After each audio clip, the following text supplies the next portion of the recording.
Budget and Appropriations Committee is back in session. We are here today for number one, ordinance of estimates for the fiscal year ending June 30, 2019, for the purpose of providing the appropriations estimated to be needed by each agency of the City of Baltimore for operating programs and capital projects during the fiscal 2019 year. Number two, the annual property tax for fiscal year 2019 for the purpose of providing a tax for the use of the mayor and city council of Baltimore for the period of July 1, 2018 through June 30 of 2019, providing for estimated billings pursuant to state law and setting the semi-annual payment and service charge for that period. And finally, number three, operating budget for the Baltimore City Board of School Commissioners for the fiscal year ending June 30, 2019, for the purpose of approving the budget estimated to be needed for the Baltimore City Board of School Commissioners for operating programs during fiscal 2019, providing for certification of the approved budget to the State Superintendent of Schools, and providing for a special effective date. I'm joined to my left by City Council President Bernard C. Jack Young.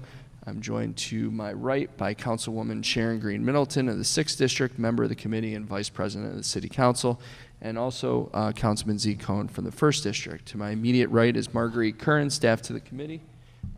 We have Rebecca Tabb from the Council. Yeah, council to the council. I never get that right. And Karan Banks representing Mayor Catherine Pugh. Our first panel this morning is going to be economic development. The lead is BDC with the Department of Planning. Mr. Cole, if you could please introduce everyone that's with you and keep your presentation to somewhere in the neighborhood of 8 to 10 minutes, and then we'll get into questions. Chairman, thank you, Mr. President, Madam Vice President, Councilman Cohen. We appreciate you being here this morning. I will quickly introduce my team. Everybody, I think, knows my team well because we spend a lot of time working with them directly. Kim Clark, the Executive Vice President, Chief of Staff to BDC. We have Larissa Salamanca, Deb Tillett at ETC. We have Jeff Pillis, and then David Damsky, who's our controller here, who helps us with the budget. We also have Paul Taylor today, who I think is on the next panel. Paul Taylor, as you know, used to be a BDC affiliate employee at the Small Business Resource Center. During the last budget year, Small Business Resource Center was moved into City Hall as part of the Mayor's Office of Small, Minority, and Women-Owned Business, and Paul is running that now. You'll be pleased to know that Paul is very, very much still a part of our overall team. We work very closely together. Paul is on the BDC board, and Paul and I spend a ton of time together collaborating, so we have continued the relationship even though physically SBRC's budget is now located in the Mayor's office. So I'm going to jump right in here. You will see absolutely nothing different from last year in terms of our budget or request. All of our targets continue to be met or exceeded. We have continued to roll along. There's really not anything in here unless you have stuff, Mr. Chairman or members, that you need me to walk through, but you can see we continue to focus on retention as a first priority. I think I've mentioned it before. We really don't have the budget for, nor do we spend a lot of time on the outside business attraction piece because there are other organizations that do that and we are not funded for it. So we focus on the existing businesses that are here in the city, helping them grow and thrive. And most of that's done through visits. We do hundreds of visits every year. We don't consider a visit walking in and buying a soda from a store. A visit is actually when we have a conversation with a business owner or a property owner. And you can see that our primary focus is on job retention and growth. So in the real estate side, we do spend a good amount of money helping large projects move forward and small projects. It's not just large, whether it's the dental clinic in Southeast Baltimore or the very large project over on Eastern Avenue. We generally will get involved in helping manage processes with the city. I know every single one of you has called me directly or called somebody on my team directly for assistance. That's what we're there for. We certainly enjoy that role, and we are always there to help. As you can see from these slides, we continue to see great levels of investment in the city. Much of that is not incentivized, it's just happening naturally. Some of it is, but you can see that the dollar value per investment continues to remain steady, at least in the double digits. ETC, Deb Tillett, I think, is no stranger to the council. Deb has been the extraordinary leader of ETC for quite a while now. We are in the process of leaving the location on Eastern Avenue, and we have, I'm sorry, Eastern High School, the old Eastern High School, not Eastern Avenue. As you know, we have two locations. We have Haven Street over in East Baltimore, and then we have the old Eastern High School. That lease is coming to an end, and it is not possible for us to stay there, nor is it financially viable. We have relocated 28 in the process of relocating 28 companies. 24 of those 28 have stayed in the city. 2 of them are likely going away because of issues related to either patent or funding.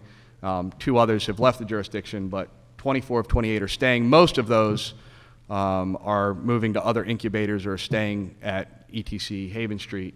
But Deb's track record in keeping companies in the city is outstanding. We work very, very closely with her and her team to make certain that every company there, as they grow, has a place to land in the city of Baltimore. The next piece is our neighborhood. I mentioned the visits. This is really just our numbers on visits and our significant outreach. You can see that we do have a higher number in fiscal year 18, and a lot of that is related to our efforts on the Violence Reduction Initiative and additional visits we're doing at the recommendation of the VRI group. We really do enjoy those visits. Just about everybody in the office participates in visits one way or another. You may remember after the unrest, virtually everybody was out, and we've continued that practice. And again, those are folks that you interact with at your community meetings or when you have a very specific concern.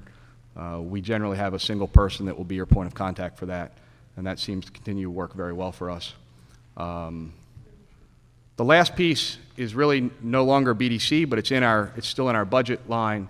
What we've asked for and Finance has agreed to do. We used to be the pass-through for this money, but we don't get any of it. It actually is a direct pass-through to the Waterfront Partnership for the tremendous services they provide on behalf of the city under their contract, their maintenance agreement. So this money is now going directly to Laurie. She's here today, just to be sure if there were any questions, there was somebody to answer it. But this, again, is not even going through BDC now. It is directly going to the Waterfront Partnership.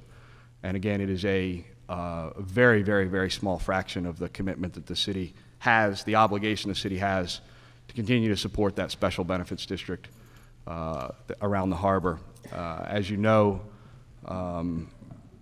historically, the city was responsible for a number of tasks that the Waterfront Partnership has taken over, some willingly, some by default, and this is just a portion of that commitment. So that's it, Mr. Chairman, of the brief presentation. I know I kept it into your 8 to 10 minutes. Looks like you skipped. No, I didn't. You got it? Uh-huh. You got it? Yeah, I did it. Made it through all of them. Thank you, Mr. Cole. Council President Young, who, by the way, is doing his best Will Beckford impersonation today without a tie. Where's Will? Mr. President, Will Beckford and Susan Yum are here as well. We had our board meeting this morning, so some had to stay behind. Thank you. Hey, Bill, can you describe the criteria for counting the company as assisted and staying in Baltimore and what that means? Well, you want to talk about the criteria used? Sure. And does it mean that if BDC did not give us any assistance, they would leave? Well, there are companies that clearly, I mean, retention is our #1 focus. That does not necessarily mean that we used an incentive. It may mean that we helped get a permit for expansion. It may mean that we did a facade improvement grant. It may mean that we found some creative solution. But if we've interacted with a business that had an issue with the city and it was a point at which they were looking elsewhere, you want to talk about it? And to be clear, not all of the businesses that we assisted were threatening or trying to leave the city. There are some within that figure that were, and by our assistance, we enabled them to stay. And that assistance ranges from imparting knowledge to them about permitting, about tax credits, any other entitlements that is available to them, or it could have been a loan or a facade improvement grant, other types of assistance, but there was some kind of assistance given to that company. It wasn't just walking in and buying a soda, and by us buying a soda that, made their profit go up. Okay. Because Councilman Stokes had alluded to me that Rite Aid had closed on Hartford Road. And we met with them, and they gave us no indication that they were closing the store. So did they give you all any heads up or any explanation? No, sir. We found out when the councilman emailed me on Monday, I think it was, Tuesday. Monday, it was Memorial Day, asked me when we found out that Rite Aid was closing, and it was that email. Yeah, because we met with them. We met with them less than a week ago. They never said anything. They said nothing. Yeah. Now, mind you, we met with Walgreens, which isn't necessarily Rite Aid yet. Will has reached out. We contacted and confirmed that they are closing that Hartford Road location, I think, on June 27th. The Walgreens is closing too? No. Okay. No.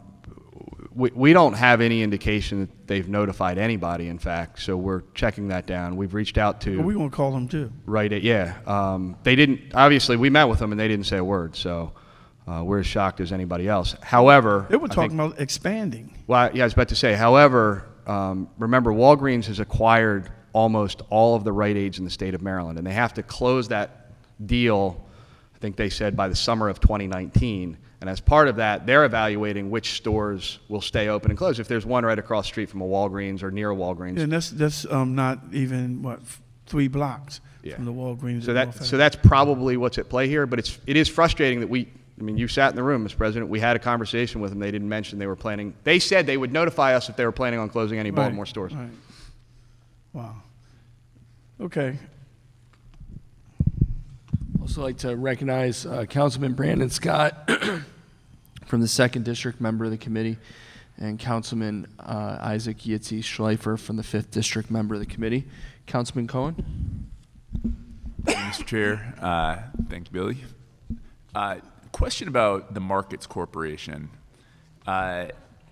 So now having gone through a redevelopment project with Broadway Market, I think there's been some concerns in the community just about the composition of the Markets Corporation and sort of how it functions, who it is, how it operates. Obviously that's a huge project and it's been a dead market, and so we're excited to see the redevelopment. I think it's critical.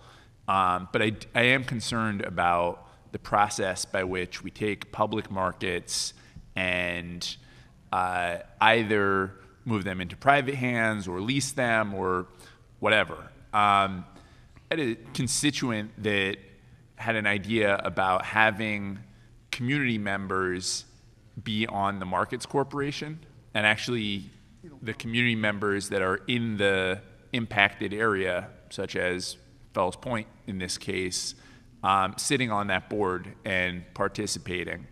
Any thoughts on that and sort of opening the process up a little bit? I have plenty, but unfortunately BDC has no connection or relationship with the Markets Corp. They have retained us in the past to help draft RFPs for them. We don't have a seat on the board. We don't have any role in appointing. We don't have any fiduciary there's no financial connection. They're a completely separate entity. I believe, and Mr. Banks can confirm this, but I believe that they're appointed separately by the mayor. I'm not sure if they're confirmed or not. Karan, can you, I believe Bill's correct, but can you chime in here? Yes, I believe Bill is correct too, but I can absolutely double check that. Can you get us confirmation by the end of the day for Councilman Cohen? Absolutely. Thank you. Yeah, I mean, other than reviewing RFPs for them, and what else are we? Right. Yeah. So when they have capital requests because they're not a They're not a capital conduit. Some of them come through us, but we don't have any relationship with them. Okay. Just like, you know, downtown partnerships, capital requests get planted in our capital budget, even though they're not our requests. Okay.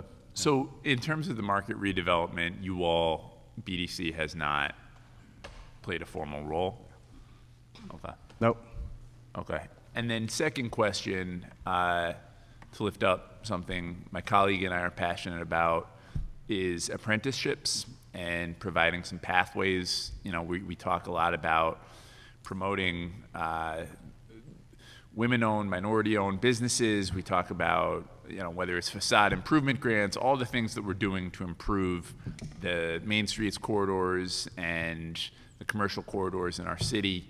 You know, again, one of the things I've noticed is that can feel very foreign to a lot of our young people. You know, they'll see the facades going up, they'll see the improvements, but they don't know how. The whole BDC, I think, is, again, something that if you ask most young people in Baltimore, no idea what's going on. So have we thought about creating some pathways so that our young people are able to work, are able to gain the knowledge, are able to be part of, you know, any sort of support that we're doing as a city for our business community? Yeah, the answer to that question is yes. It's not just us alone. Obviously, in that effort, we work very closely with the Mayor's Office of Employment Development. And in fact, their business development unit is now implanted in our office. So we can't work any more closely with them. We're physically together now. Apprenticeship is a huge issue. Larissa, 3 years ago, we brought in and did a full half-day conference at the Hilton on apprenticeship and brought in some industry leaders. One of the things we're finding, obviously, particularly our advanced manufacturers, are struggling to get qualified labor, interested in qualified labor in the door. So we had a long conversation about apprenticeship and an educational forum about that. In addition, we've also recently, Larissa also at her suggestion and urging, we had a forum on family-owned business and business succession and how to prepare for either the end of the family business so that the employees can take advantage, or how to get the next generation prepared to take over that business. On on the small business side, on the storefront side, that's a little bit more challenging. I mean, you're talking about, you know, generally mom and pop type operations. If you're talking about chains, different story, but mom and pop type operations that exist throughout the city, those are different. But on the medium to large size companies, we've tried to do a couple of different things. Apprenticeship is versus just simple job training is definitely the current trend, and should be the model, because funding to train for jobs that don't exist is different than actually giving an employer a job, giving an employer money and saying, can you bring this person into your place, train them here, much like the benefit we've seen from the Summer Youth Jobs Program and getting a young person in a place of employment. We've seen many of those have translated into permanent employment. I feel the same way about apprenticeship, particularly when it comes to our logistics, manufacturing, the jobs that create a family-sustaining living wage after training and, in some cases, minor certification if you're a forklift operator. We have had some businesses that have popped in your district over on Broning Highway that thrive on the apprenticeship model. Blueprint Robotics is one of them. They basically started by bringing people in, training them on site, sending them away to get training, and then guaranteeing them employment at the end of that process. So I mean, that's the model. We're also using living classrooms. Kim, go ahead, Kim. So somewhat related to that, we've also started using both living classrooms and Civic Works to actually construct the facades in our commercial districts. So they have very strong apprenticeship programs, and that's worked out well. What about for you guys, though? Like for the BDC to have apprentices? I mean, you know, I know in this city we have a ton of young people that are extremely entrepreneurial. That, you know, when you talk about small businesses, I mean, that's all our kids talk about is I want to start a business. I want to. Well, we're a youth work employer, and Paul spends a good portion of his time doing education through the Small Business Resource Center. Maybe not him anymore, but his shop is set up to do just that. you know, I'm happy to talk to you about how we can do it. Some of the issues you run into, obviously, are, you know, a lot of these businesses have proprietary information, so we got to be cognizant of how we bring somebody into that process. But I'm happy to have the conversation if we can do more. A lot of it obviously goes back to basic financial literacy and understanding credit and access to capital. And, you know, we're trying, I know Paul and I spend a lot of time working on just understanding the various sources of capital that are out there for young entrepreneurs. I mean, the number one thing an aspiring entrepreneur needs is a business plan. A simple business. You're not going to get any money without one. You're not going to get any funding. You're not going to get any, and so Paul does. You do classes on business plans at SBRC, and we also partner with a lot of other organizations that do the same. So happy to talk with you more about this offline. It's a great idea, and I think becoming your own boss is a great career option. And for a lot of our young people, that's what they want to do. They want to create for themselves, and we'll do everything we can to help. Okay. It's a shared passion of ours. Understand. Would love to see just strengthening that pipeline. Sure. Councilman Schleifer, and we've been joined by, Councilman Leon Pinkett from the 7th District, Vice Chair of the committee. Mr. Cole, thank you for being here. Thank you for all your help, your efforts in my districts, especially around the Belvedere corridor by the Maxway, and also what you guys are doing by the plaza. It is appreciated. My question is more around citywide. This is outside my district, but pertains to the referral that I just sent to you guys recently, and I'm really curious about what efforts you guys have in place to help companies like the one that I sent you, where you know they're employing people in West Baltimore, where you know, creating jobs, they're looking to expand, and there's the ability of the city to help them in external ways, whether it be giving them city land to build on, allowing them to close streets, do certain things that they need to do in order to expand and create more jobs. And so what are we doing? What does the city have available to them through you guys to take people like that company who's intending to hire another 35 people over the next year, and who's just as happy to take those jobs to Baltimore County as they are in the city? And there's also another company, I'm not sure if I sent it over to you or not, where they were looking to build a warehouse, and they just said this, for one simple reason, they said they'll build it wherever the city wants them to build it. They just need a space. They'll hire people from surrounding neighborhoods, returning citizens. All they need is able-bodied people who can work in the warehouse. They pay well. Just show up on time, stay for your shift, stay till it ends, and you'll be employed as long as you want. But they said we can't afford the property taxes on building a brand new warehouse in those neighborhoods. So that's the first piece. We hear that a lot, but frankly, when we sit down and actually demonstrate to them the geographic-based incentives that already exist by right, particularly in the areas you're talking about, you know, in Park Heights, and in Councilman Pinkett's district, where it butts up against Councilman Costello's district and Councilman Burnett's district, or is it Burnett? No, Bullock's district. We created a focus area of the enterprise zone. So we use the incentives that the state makes available to us to designate as much of the real estate in Baltimore as possible to help on that tax issue, particularly for people that are creating jobs. Because if you're creating jobs, those tax benefits, if you're in a focus area, start to layer. I mean, you can get significant rebates or tax breaks that are not things that we have to go through a process. They're by right. So Larissa has a group, a small group, but a group of folks that all they do is help people who are looking to relocate or come to the city to expand in the city. She works closely with Will's team. We all work together. We have a small operation. I mean, we're not big. So we all work together, but we have people that are dedicated to simple site selection. We have access to the same commercial real estate program we pay to be a member of that service. So when somebody calls us and says, I'm looking for 50,000 square feet, we do two things. We go and we look to see what's out there in the real market, and then we look through the city's inventory. And we try to identify anything that qualifies. And then Larissa or somebody on her teams responds and says, here are the sites, let us know what you're interested in, and then we actually provide them with a list of all the incentives that go along with those sites based upon their interest. We'll do site visits with them, we bring them in, we go through. We want everybody to understand that you may be looking at the raw land and figuring you're going to put a $2 million prefab building on it, my property tax is going to be X, but if you're not calculating in the benefit of the enterprise zone and the job creation, and if you're doing some manufacturing, the good job for Marylanders credits, all these other credits, you're missing out on the big picture. So we try to educate people. Our website does a little bit of it, but a lot of it is location-based that really you have to have a conversation. And so what value adds does the city offer as far as outside the box incentives, like the idea that I'm stating, which it's not a mind-blowing idea. I mean, it's pretty obvious when you drive through certain neighborhoods that have square block radiuses that are completely vacant, and just say, look, we need you to locate over here and hire the people who live in those neighborhoods.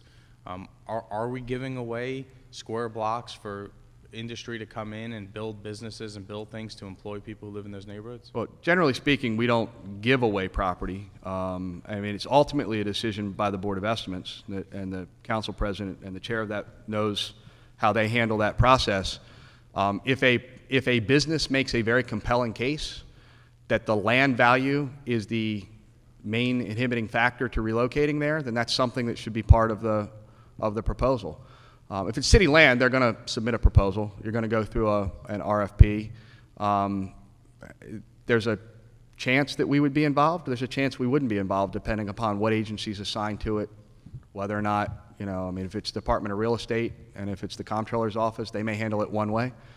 But we all actually do work together. I mean, their office will call us and say, we got this interesting offer, what do you think? We'll go through our existing toolbox. If it's a business that needs storefront access, we'll use our facade improvement grant. We'll use that as a small incentive. We'll connect them with BGE. We'll do all the energy stuff you can think of with BG&E and bring the private side. We'll get the state involved. We'll bring commerce in. We'll sit down and look at our loan packages to figure out if we can help do bridge financing to ease their burden out of pocket. I mean, we'll use every tool in our arsenal, but we don't have, I mean, you can see, we don't have a ton of resources for things like that. We're creative. We provide this concierge-style service where we're trying to make people feel that they do have a one-stop shop. We'll tell them, we'll help them with permitting, we'll do whatever. If somebody wants a piece of property for free, that's not something we can negotiate up front. They have to make the business case for why that piece of property converted, generating. Now, the good thing is, you're right. If it's generating 200 jobs for that neighborhood, the economic case for selling it for well below market or for a nominal amount, a buck or nothing, makes a case for itself based upon the overall economic benefit to the city. But it's a case-by-case thing. There's no blanket policy that says, on the 1400 block of Montfort Avenue, we'll accept anything under $25,000. That's not how it works. Right, and so that actually leads into my next question, because I'm referring more towards us telling people where we want them as opposed Sure. to vice versa, where they're telling us where they want to be. Playing into the schools that are being surplus back to the city, is there anything that you guys are doing building by building to say, look, this building is 50,000 square feet. We know there's this type of business can easily fit in that type of school, and to take people, and there's people in all different industries, and looking at certain buildings, you can tell just by looking at it what kind of businesses or industry would belong in such a building with such a property, where we can get people who are renting, let's say, in a different place out in the counties, and bring those businesses into the city by simply having them go through by showing them a building that they never would have thought about turning into their company. Absolutely.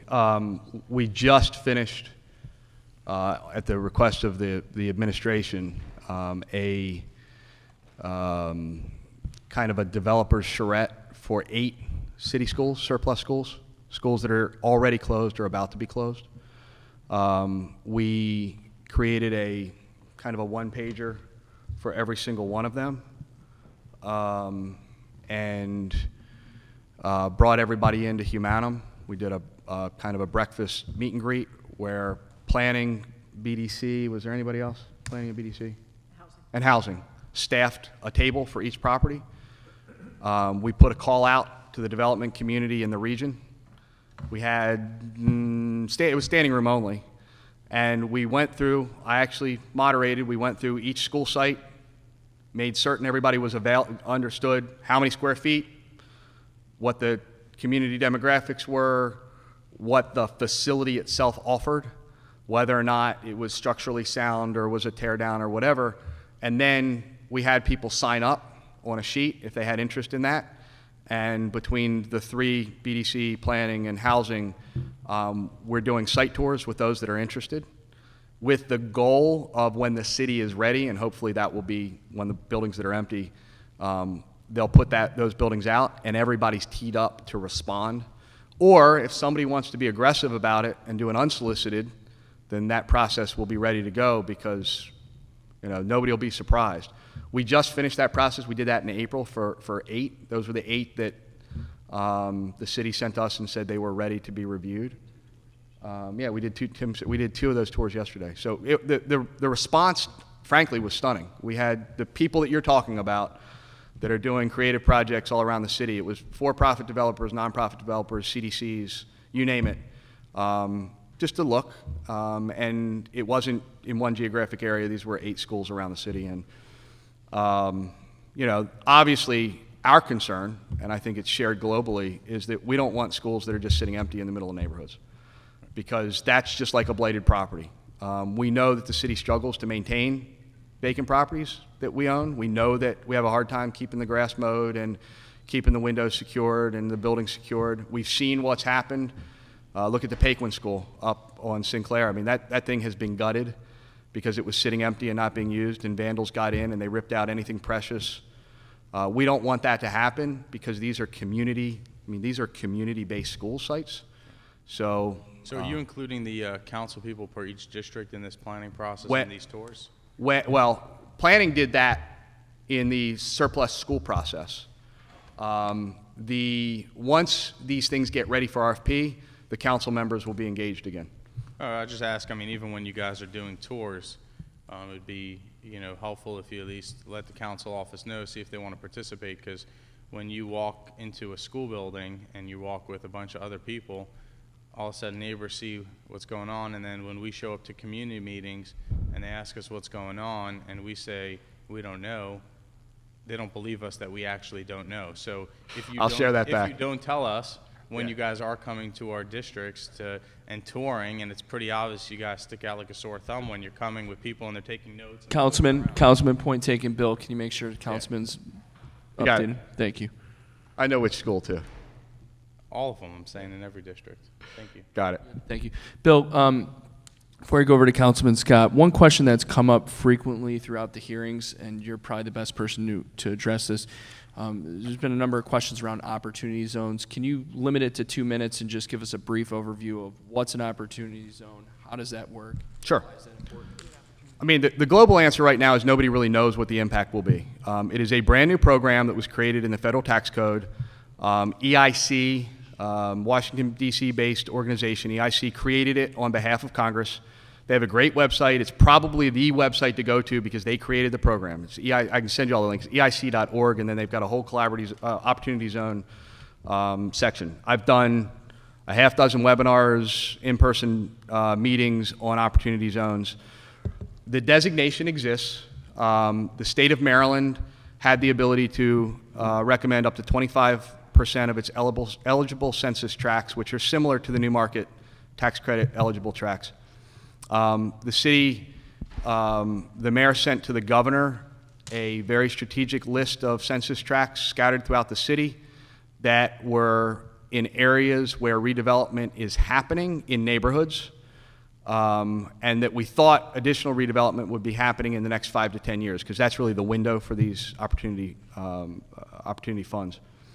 The governor accepted 39 of the 41 census tracts that we submitted, and then added 3 of his own. So in all, the city of Baltimore got 42 census tracts designated. They're on our website, but they're on the state, the best website to see them is on the State Department of Housing and Community Development. They have an opportunity zone website that actually has a pretty cool map where you can click on it and you can see what projects are happening in that area, and the justification for why they're an opportunity zone. So basically, the real short version is that these opportunity zones allow folks to invest in areas they otherwise would not invest and get a tax benefit out of the investment. That's just the quick and dirty. You get a capital gains break. It can be a percentage or it can be an entire, if you hold into the investment for a longer period of time, the break gets wider. The rules and regs have not been promulgated yet, so we don't know yet. I mean, the tax rules haven't been created for it, so we don't know yet what the impact will be. But the tax comes in the form of a capital gains. It's primarily, as based upon the understanding, it's primarily a capital gains relief for the investor. So the idea is that high wealth individuals and sophisticated investors will be looking for these to save on taxes, but the benefit of their investment will go into neighborhoods where they otherwise would never invest. So they got to do it in an opportunity zone. They have to do it in an opportunity zone to get the benefit. Again, I can send you all what I think to be the best link, the most informative link for a summary on opportunity zones, but it's the big unknown. We can't figure out at this point. I mean, I've talked to some of the foundations in Baltimore. There's at least one bank that is a multi-state bank that is looking at creating a very large opportunity fund. We're hoping that that happens, that people actually go out there. The question is, you know, how much money will be available and how they're going to plant those funds. We're looking strategically at trying to figure out a way to guide investors, but the opportunity zone designation is the first step. Can you send us a briefer version of that narrative, you know, half a page or something Yes. like that, along with the links? That's request 53. Colleagues, before we go to Councilman Scott, are there any questions on that? Yeah, so it's just capital gains relief? That's the primary benefit, but it's not, there's more to it than that. He asked for the very high level overview. I'll send you everything that we've got so far. But that is the primary benefit right now, appears to be a significant capital gains relief. Okay. So if you do not have capital gains, other than potentially receiving There may be investment- other tax benefits to it that are not as significant, but the ones that everybody seems to be attaching themselves to are the big one. Okay. Do we have an idea of when the rules and regulations will be? Forthcoming. Councilman Pinkett. I mean, they've moved faster than I expected, quite honestly, so far. I mean, in the designation and approving the various governors that submitted, there was a very tight window to create, and then there was a 30-day extension for some states. Maryland, I think, submitted on April 21st-ish, April 19th, and by the end of the month, they had already been approved. So, thank you, Mr. Chair. Dovetailing on the opportunity zone question, the administration is proposing a neighborhood investment fund. How do you see that fund working with opportunity zones? And if so, how do you see both of those sources working together to help benefit disinvested communities? did you? Yeah, Councilman, are you sure? Yeah, okay. Yeah, go ahead. Councilman, I think that it is, first of all, I think the Neighborhood Investment Fund is an important step and a critical element for reinvesting in neighborhoods that have not seen a significant level of investment in decades. I think it's an important part of what you've heard the mayor talk about, but what you all are talking about, in getting investment in neighborhoods. I think that fund leads the way, and I think done properly, you'll see a lot of outside investment come in on that. Some of it depends on the independence, some of it depends on the criteria for investing, but I do think that larger foundations and for-profits will look at that fund like they have in other cities that have created almost identical funds as a unique opportunity for them to participate in a revitalization. I think the opportunity zones, much like, as you remember, the way the enterprise zone is, I think it becomes a stacking thing. I think it becomes, here's a menu of funding options. You have a neighborhood investment fund, you've got loan funds that already exist through organizations like Baltimore Community Lending or through TRF or new market tax credits that exist. And then you've got, in addition, opportunity funds. And I think they become kind of a layer. And you know, there are people right now that are building deals by stacking new market tax credits, right? I mean, you can take multiple sources, multiple different new markets and put them together to make deals happen. We've seen a couple of those, not as many as you see in other cities. We've seen a couple of those happen here. I think the opportunity funds with the neighborhood investment fund all become part of that stack. And I do think that you know, ultimately what you're looking for is outside investment to continue to come here. We've seen what has happened. More people are paying attention right now to what's happening in Baltimore because Goldman led with a massive investment in Port Covington. That investment is not their only thing here. I mean, they've looked at other things. They've looked at other investments. Other national foundations, for-profit and non, are looking at Baltimore the same way right now. We've had several that have come in on the heels of Goldman's investment and said, geez, I mean, we've seen what's happening in Detroit, we've seen what's happening in other cities, we want to be a part of what's happening here. It may be that they go an opportunity fund and the nonprofit community creates a pool that people get into. It may be that they want to come in on the neighborhood investment fund and match whatever amount the city has put in. I think it's all part of a much bigger pie. You're trying to layer in as many financial resources as possible so that when you get to a community project, you have several different options so that you're not relying simply on a traditional banknote, because we've seen that doesn't work. I mean, some of these projects are marginal based upon the projections that the bank gives it, not because it's a good project or not. They are deemed by a traditional lender as risky. So you need to have alternatives, and I think, you know, it all fits together. It's all about creating this pool of resources that are available to make projects move forward. Thank you. We've been joined by Councilman Bill Henry from the 4th District, member of the committee. Councilman Scott. Thank you, Mr. Chair. Mr. Cole, thank you, and welcome back to the chambers again. Thank you. Mr. Chair, I would ask that my first question doesn't count against my 2-question rule. Because you've asked it 16 times in the last 2 days? No, it's a different question. I just want to know the timeline that the good president of BDC has to remain with us before he transitions into being the personal coach of one Will Cole. He's not going to want me on the sidelines much longer, Councilman, that's for sure.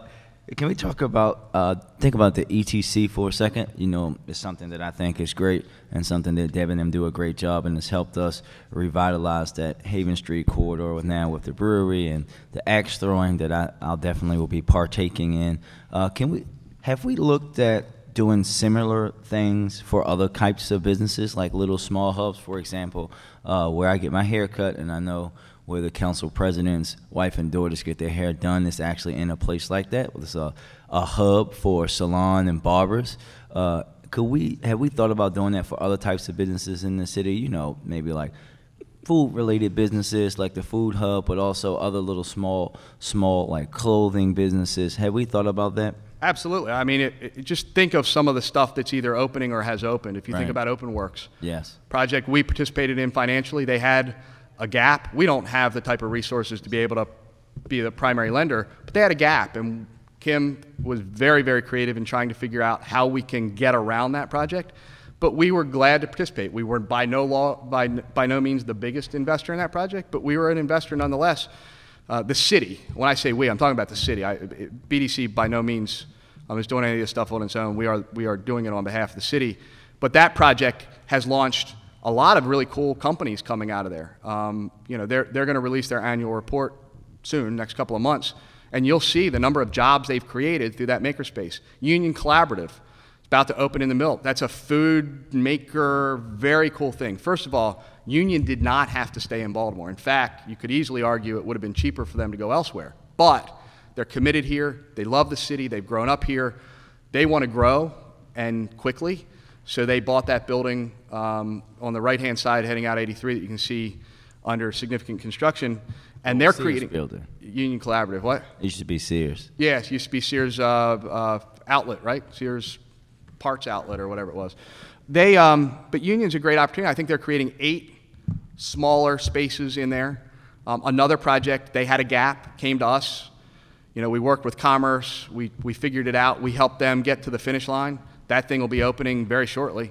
And you're talking about probably over the next 5 years, a couple hundred new jobs between all the makers that are down there. Places like our house, you know, everybody's been there. I think Jeff, we did a micro loan for almost every one of those in there.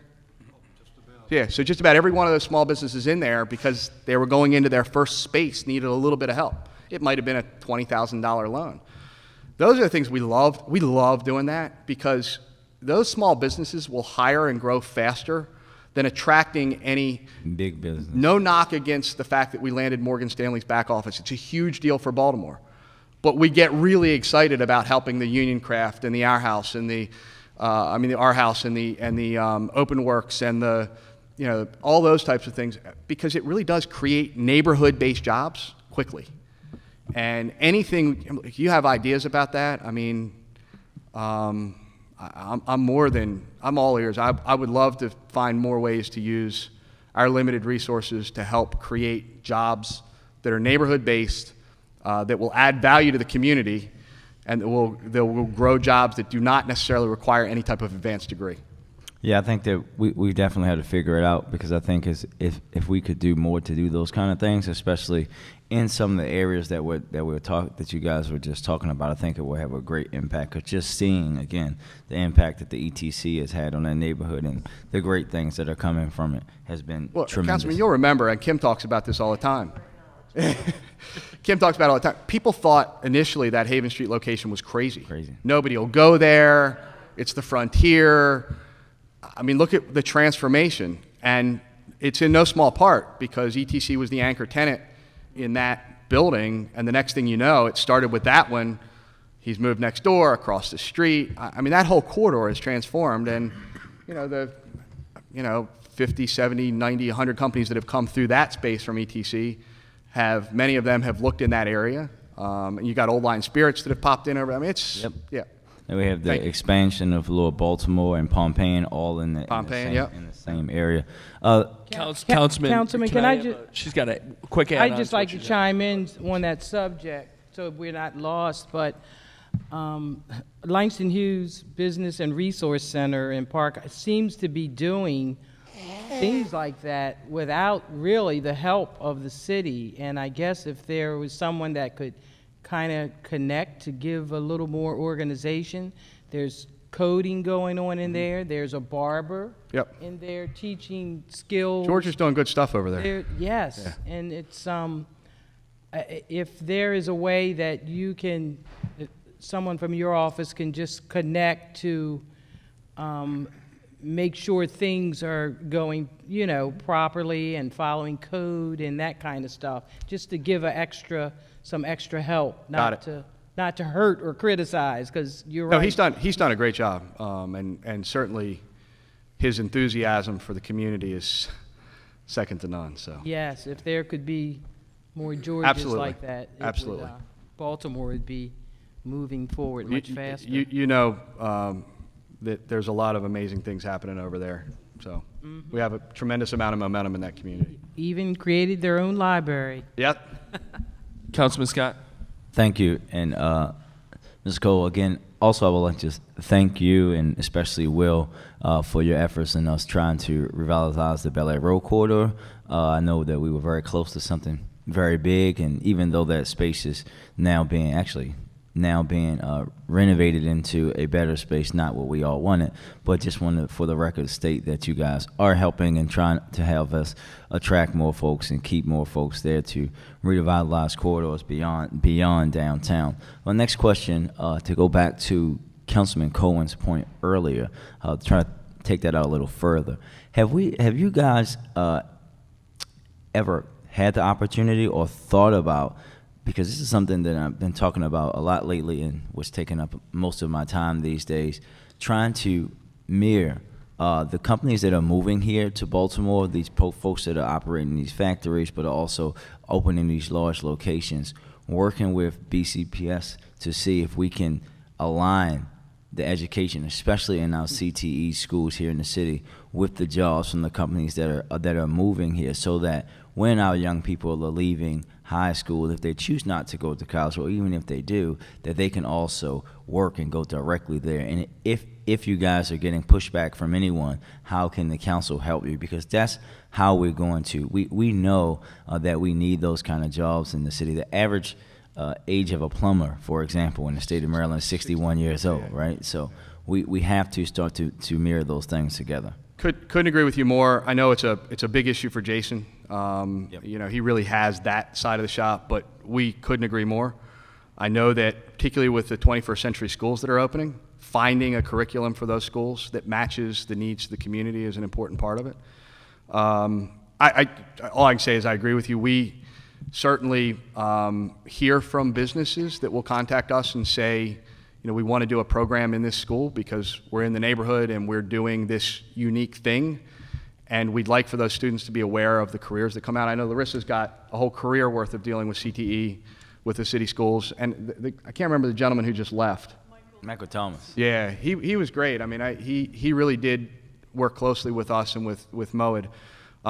That's such a critically important thing, to expose young people, which is why I think the Summer Youth Jobs Program is important. Expose young people to career opportunities before they're forced into a track that, we've just sold everybody on this everybody's got to go to college thing. And the reality is there are great careers out there that have good wages, benefits, and retirement, and we should make certain everybody has an opportunity to see all those, and particularly when you've got a major employer that can do on-site mentorship, training, apprenticeship, we need to figure out how to make those partnerships happen. We agree. Yeah, and please let us know how we can help with that, especially if you're getting pushback from the school system.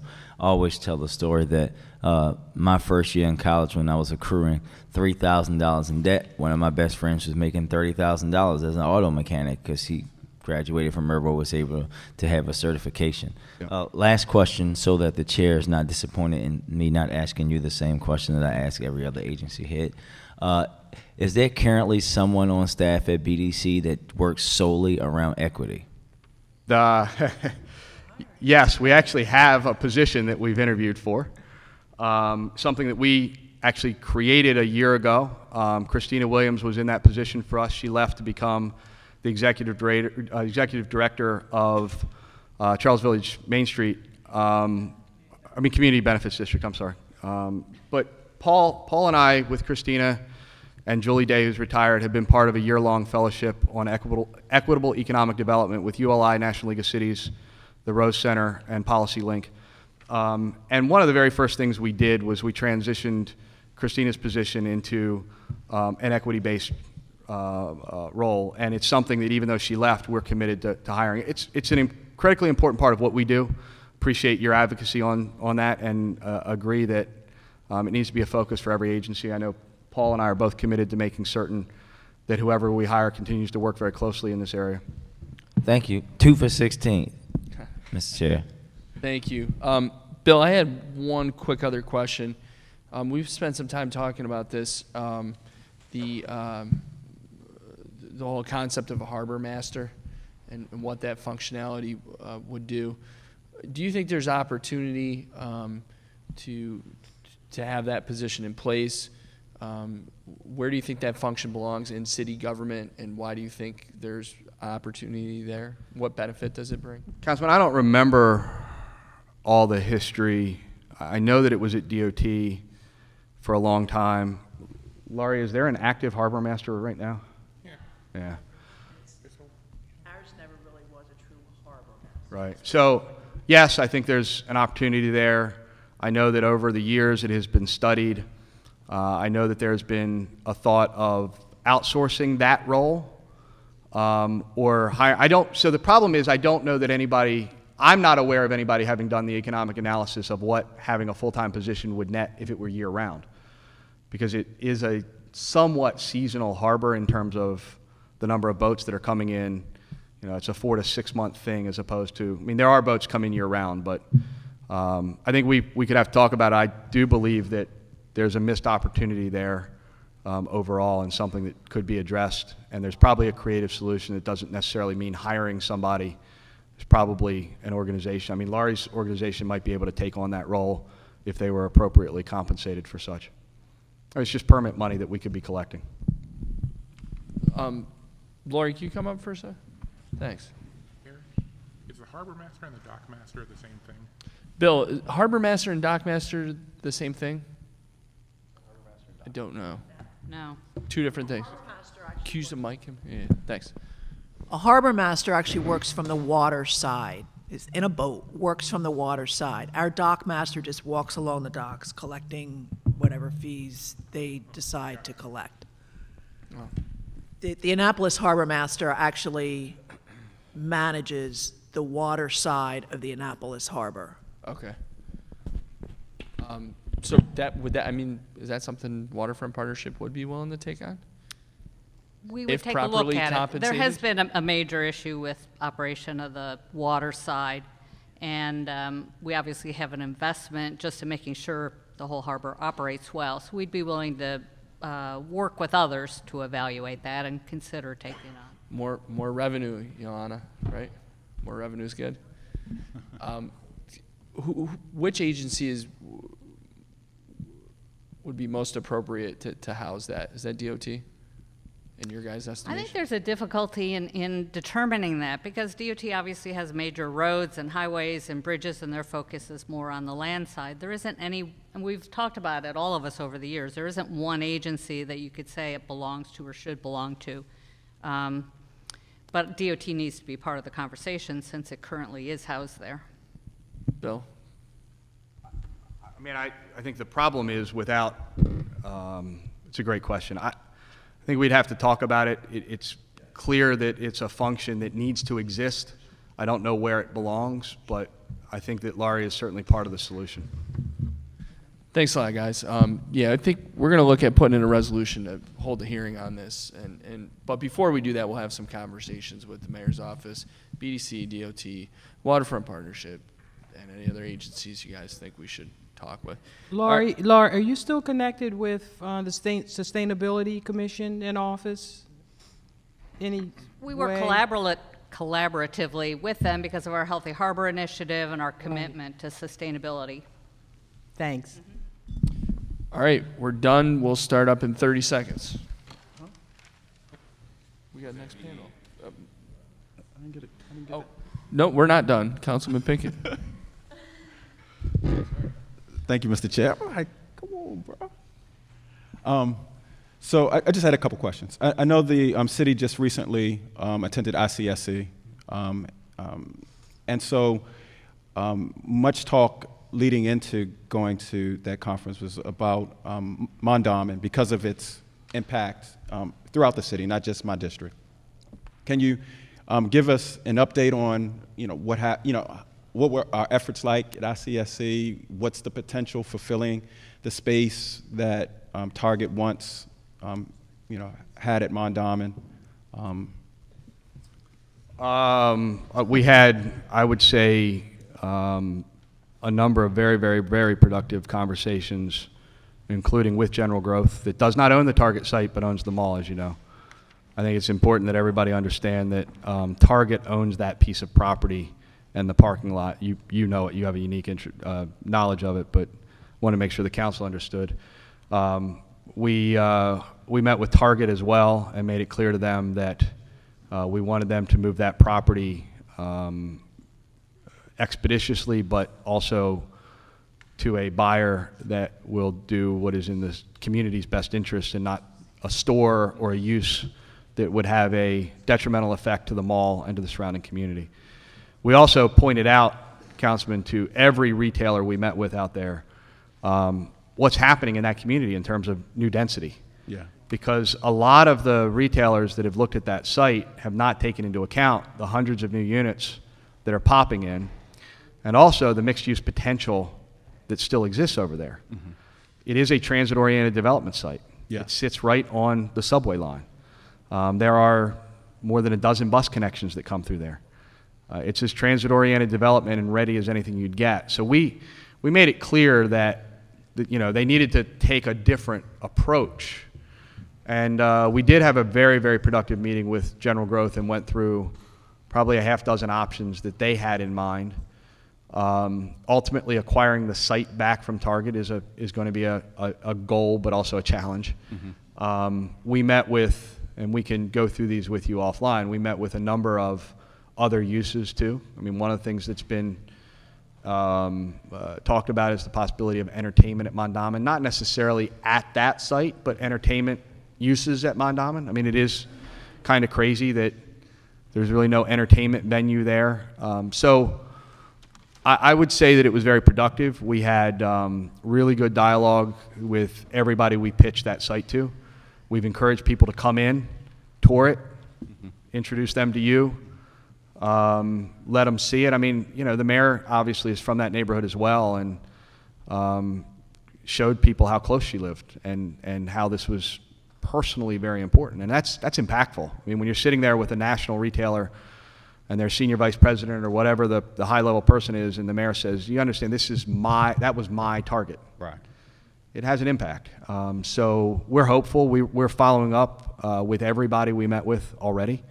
Got a couple that have asked us to come in, and Will and I are going to be setting up meetings. And obviously, if it's at Mondawmin, you'll be included. Thank you. Just two other questions. One, a lot of discussion on the council has been around the non-conforming use liquor establishments, and we've seen, I guess, over the past several months, some of them being rezoned. So can you tell us about BDC's efforts to either expand the offerings of some of these liquor stores, or to actually get them to convert from selling liquor to grocery or some other convenience item? So we've Kristen Dawson has been pretty active in the work group on that. Will, feel free to jump up if you want to chime in, but we don't. I mean, we've tried to do outreach to all the businesses, just as a normal course of business, to let them know that we're willing to help, but they have to have a business plan that makes sense. We don't have a pot of money. Nobody ever designated any additional funding to convert these stores. But if there's one that makes sense in moving to healthy foods and moving away from liquor, and there's a business model that works, we're certainly very interested. And Kristen has made that clear and done the reach out. We've done the reach out. I think that the challenge, of course, is the density. There's a lot of these are clustered together, and therefore, you can only convert so many to a healthy food corner store when there's one on every corner. So we'll continue to use the tools that we have at our disposal, and if somebody comes up with a better idea in terms of financial incentive, we could do that, but none was provided in the zoning change. We didn't get any additional allocation of capital to help these stores, so we're using our existing resources. My last question is probably more around, I guess, the collaboration that happens between agencies.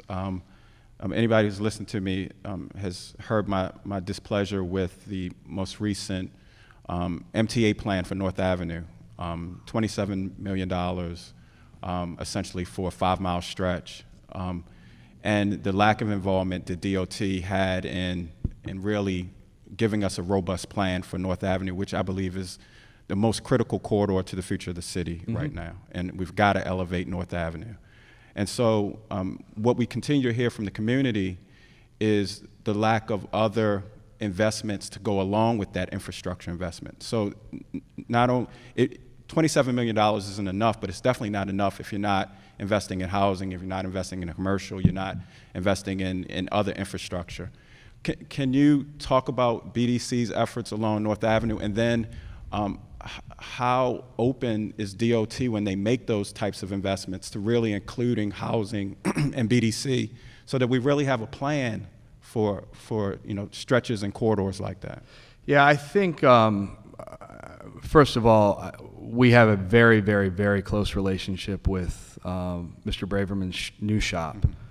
We're meeting with them about every other week now, just to synchronize, because as you mentioned, these investments have to go hand in hand in order to be transformative. It's one thing for us to come in and do a cluster facade improvement grant project, but if that's the only thing that happens, that neighborhood's not going to transform. It's got to be everything.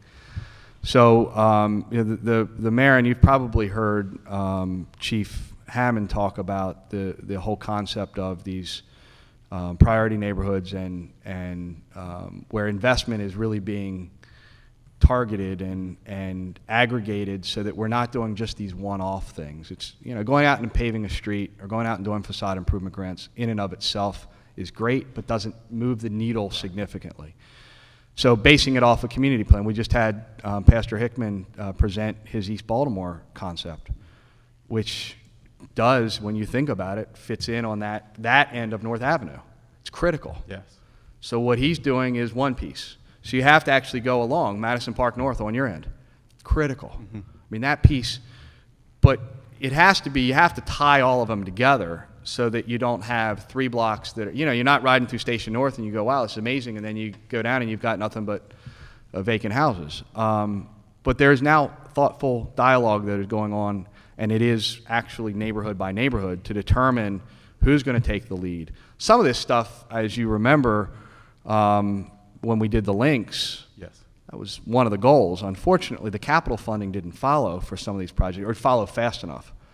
So you've seen some type of significant change on Greenmount West, but the major dollars haven't been able to be allocated yet to do the transformative streetscape improvements. It all needs to be tied to a capital plan and coordinated effort among all agencies. We're having those conversations. They're very, very robust.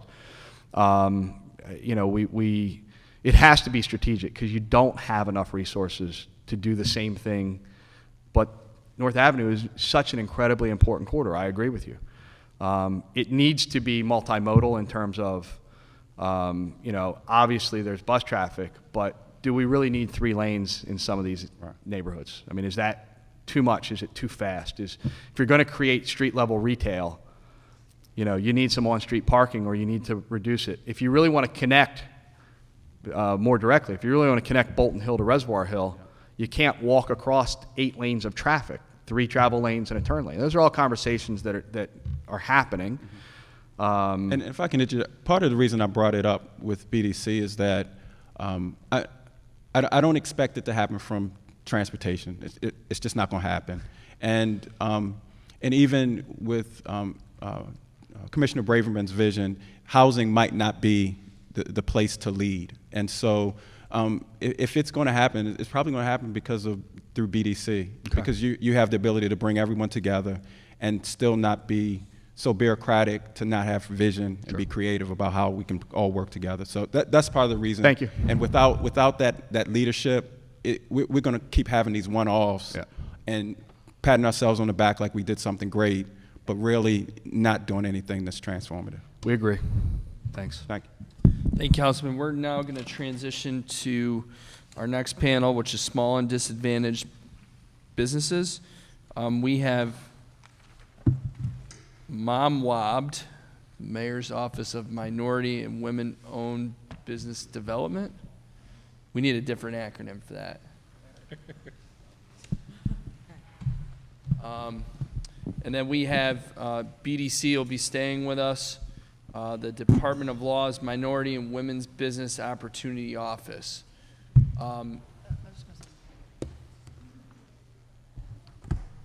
I need a Paul. Can you give me can you explain the organizational structure to me here for all these different pieces? I'm not sure I fully understand it. Sure. And Karan or Poetry for the Mayor's Office, please feel free to chime in. If Paul, BDC. Oh. Thank you, Ms. Clark. When I see Will Beckford moving, I think everyone's leaving with him. I don't know. Yeah, Paul, before we start, explain to me what the different agencies are, where they reside, and who's heading what. Yeah, so the Minority and Women Business Opportunity Office is actually run by Mr. Courtney Billups.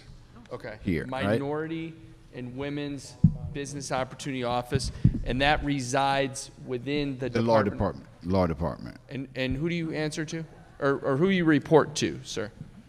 I report directly to the city solicitor. Directly to the solicitor. Okay. So you're one of how many divisions within law?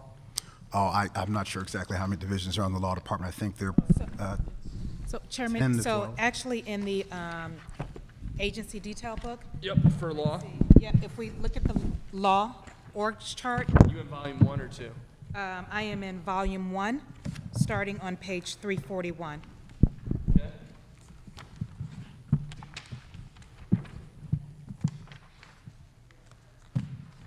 Okay, so you're one of. Okay, all right. So you are the head of the Minority and Women's Business Opportunity Office, which resides in the Law Department. You report directly to the city solicitor. And how many staff do you have? Including myself, it's 5. 5 FTEs. Okay, got it. All right, and Paul? In my office, newly moved over to the mayor's office is the Small Business Resource Center, which used to be with BDC, as Bill mentioned earlier. Existing in there, though, was a I'm sorry, go ahead. Yeah, bear with me for a minute. Okay, so your agency is the Small Business Resource Center. So my agency is the Small Minority and Women Business Office. So what we've done is included in the existing Minority and Women Business Office the small business. Sorry. Yeah. Your agency is the Small Minority and Women Business Office. Small Minority and Women Business. So it's like small, comma, minority, comma, and women. Women business, yeah. Women Business Office.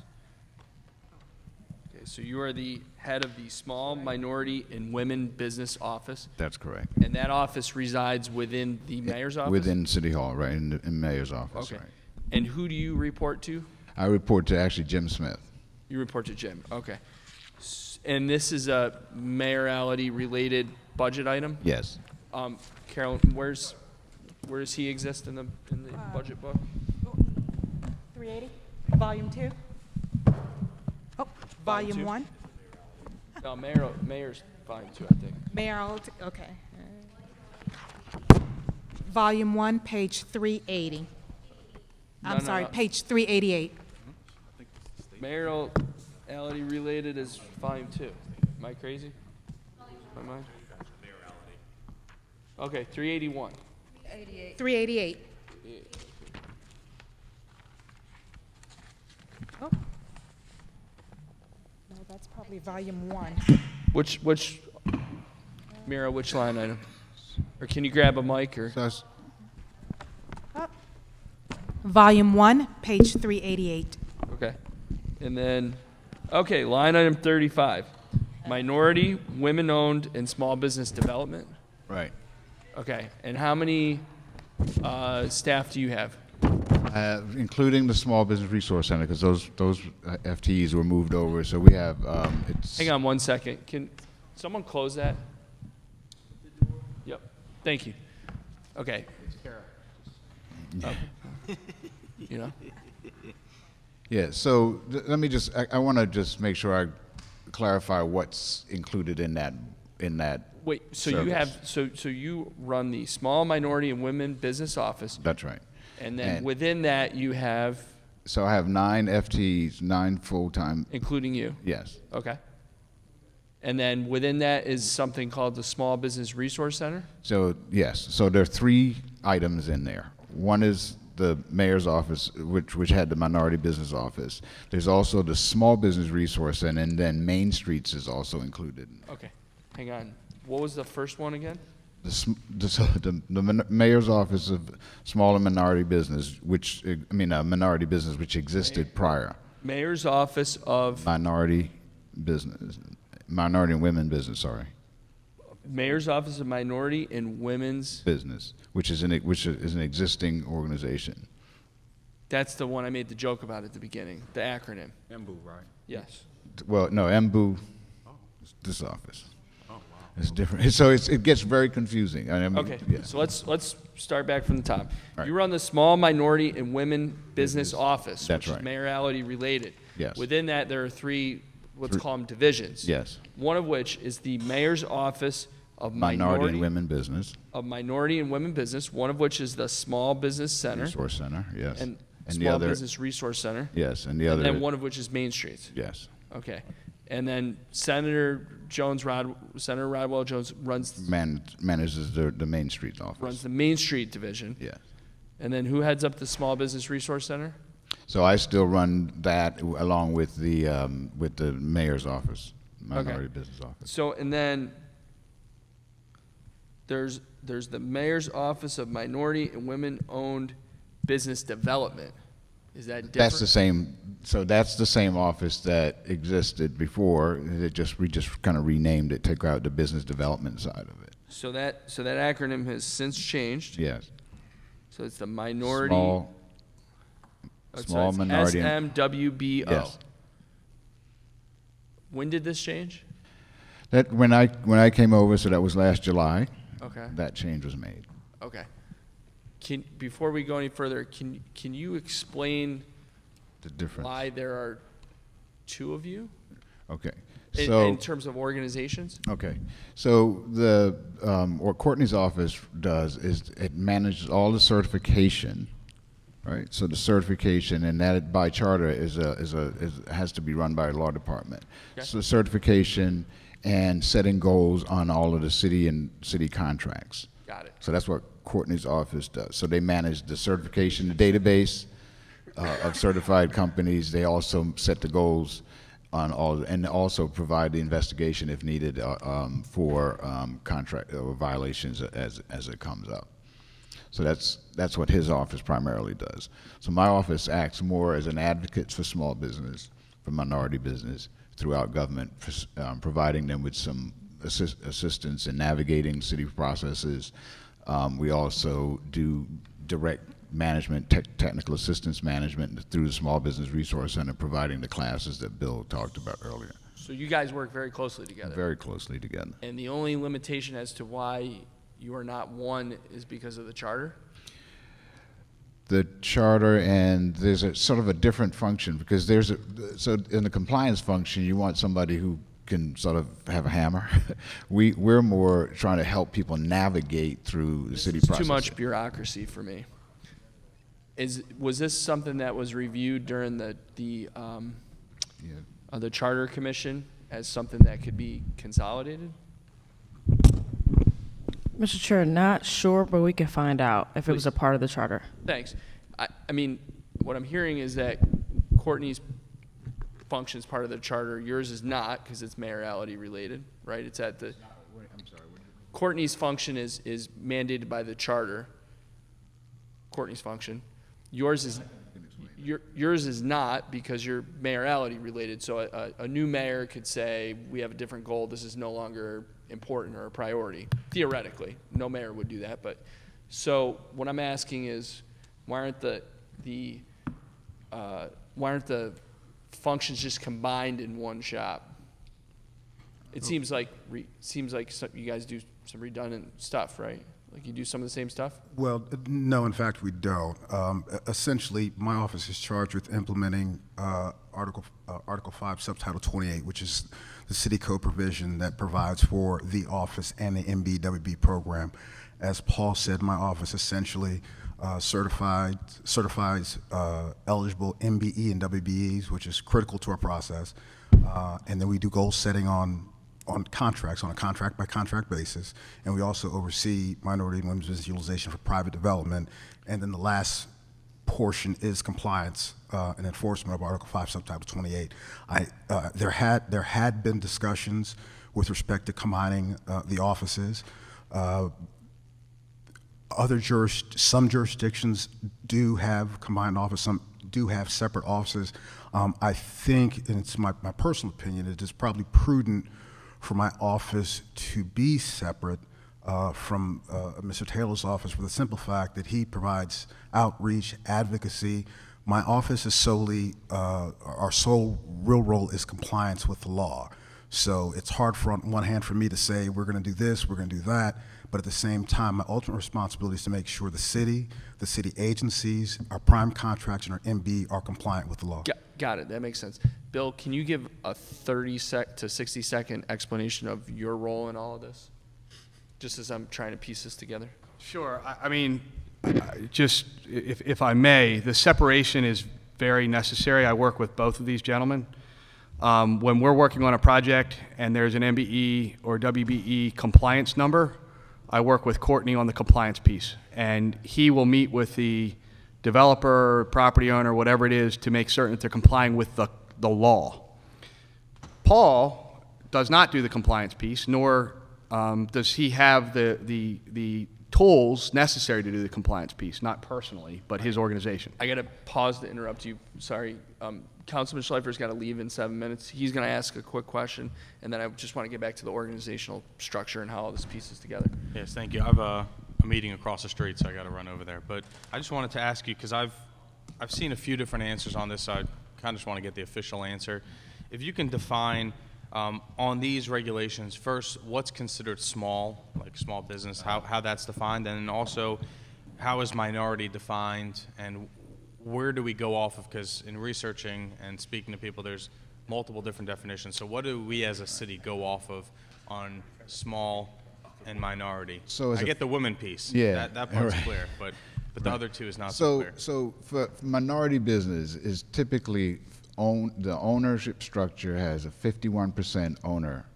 That is the majority owner of the company. So that's where minority, and that's the same thing for women business. 51% defines that company as being either a woman-owned company or a minority-owned company.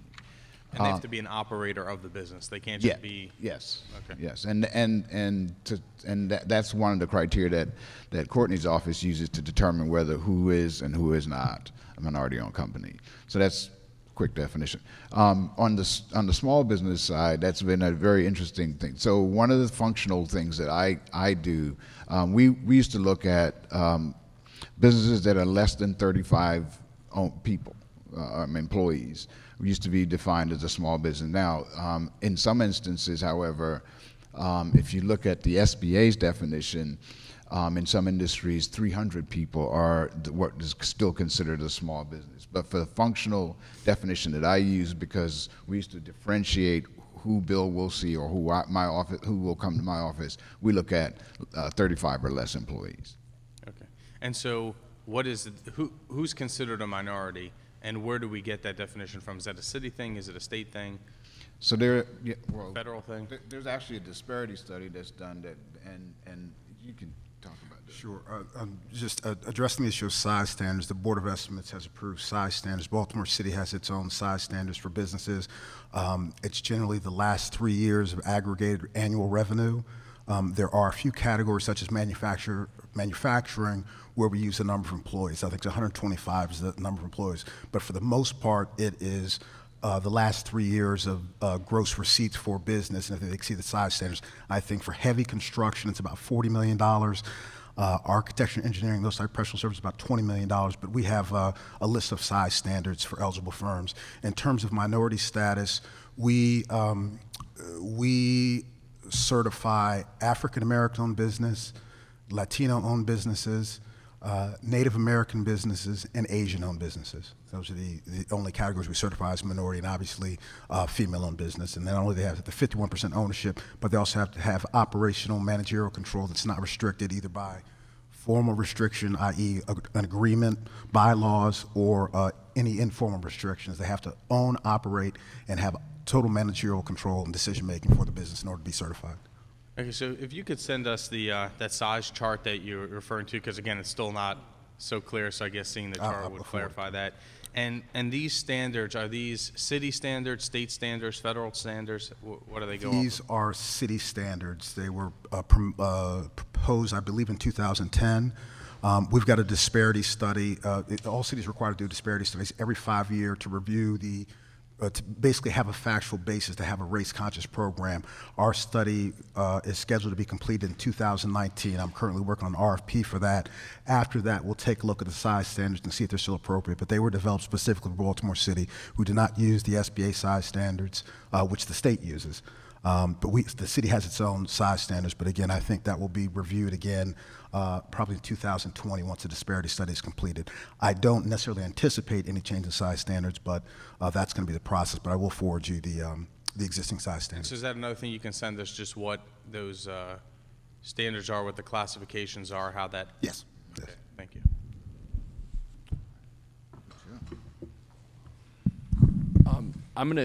I want to come back to those organizational questions, but I'm going to do this first. So Councilman Henry, and then Councilman Scott, and then Pinkett.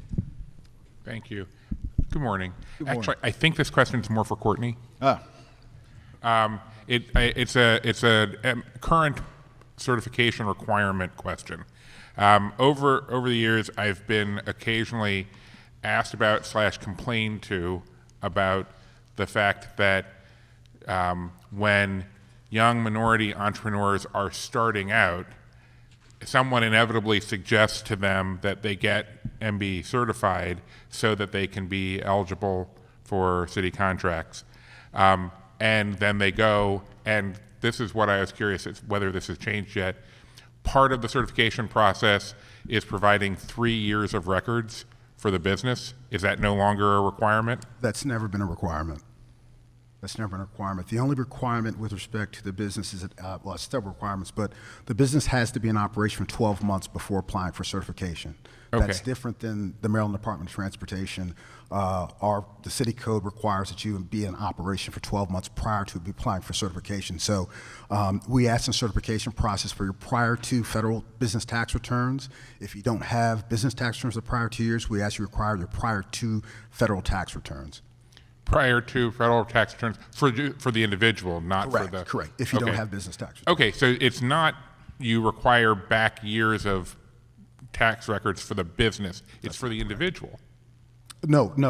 If they If don't, they're- if the they business don't is have new. business tax returns, and if the business is less than 2 years old, If the business is less than 2 years old, then you'll take individual we'll take the tax individual records. tax. But the business must be at least 1 year old In order to before it can apply. be certified. So at the risk of asking you to speculate why the law is the way it is, what if there was a proposal to reduce that requirement to 3 months instead of 12, would there be a downside from your office to that? Well, without having any real legislative history on why that requirement's there, I can't think off the top of my head why there would be any issues related to reducing that time to 6 months, 3 months, or so.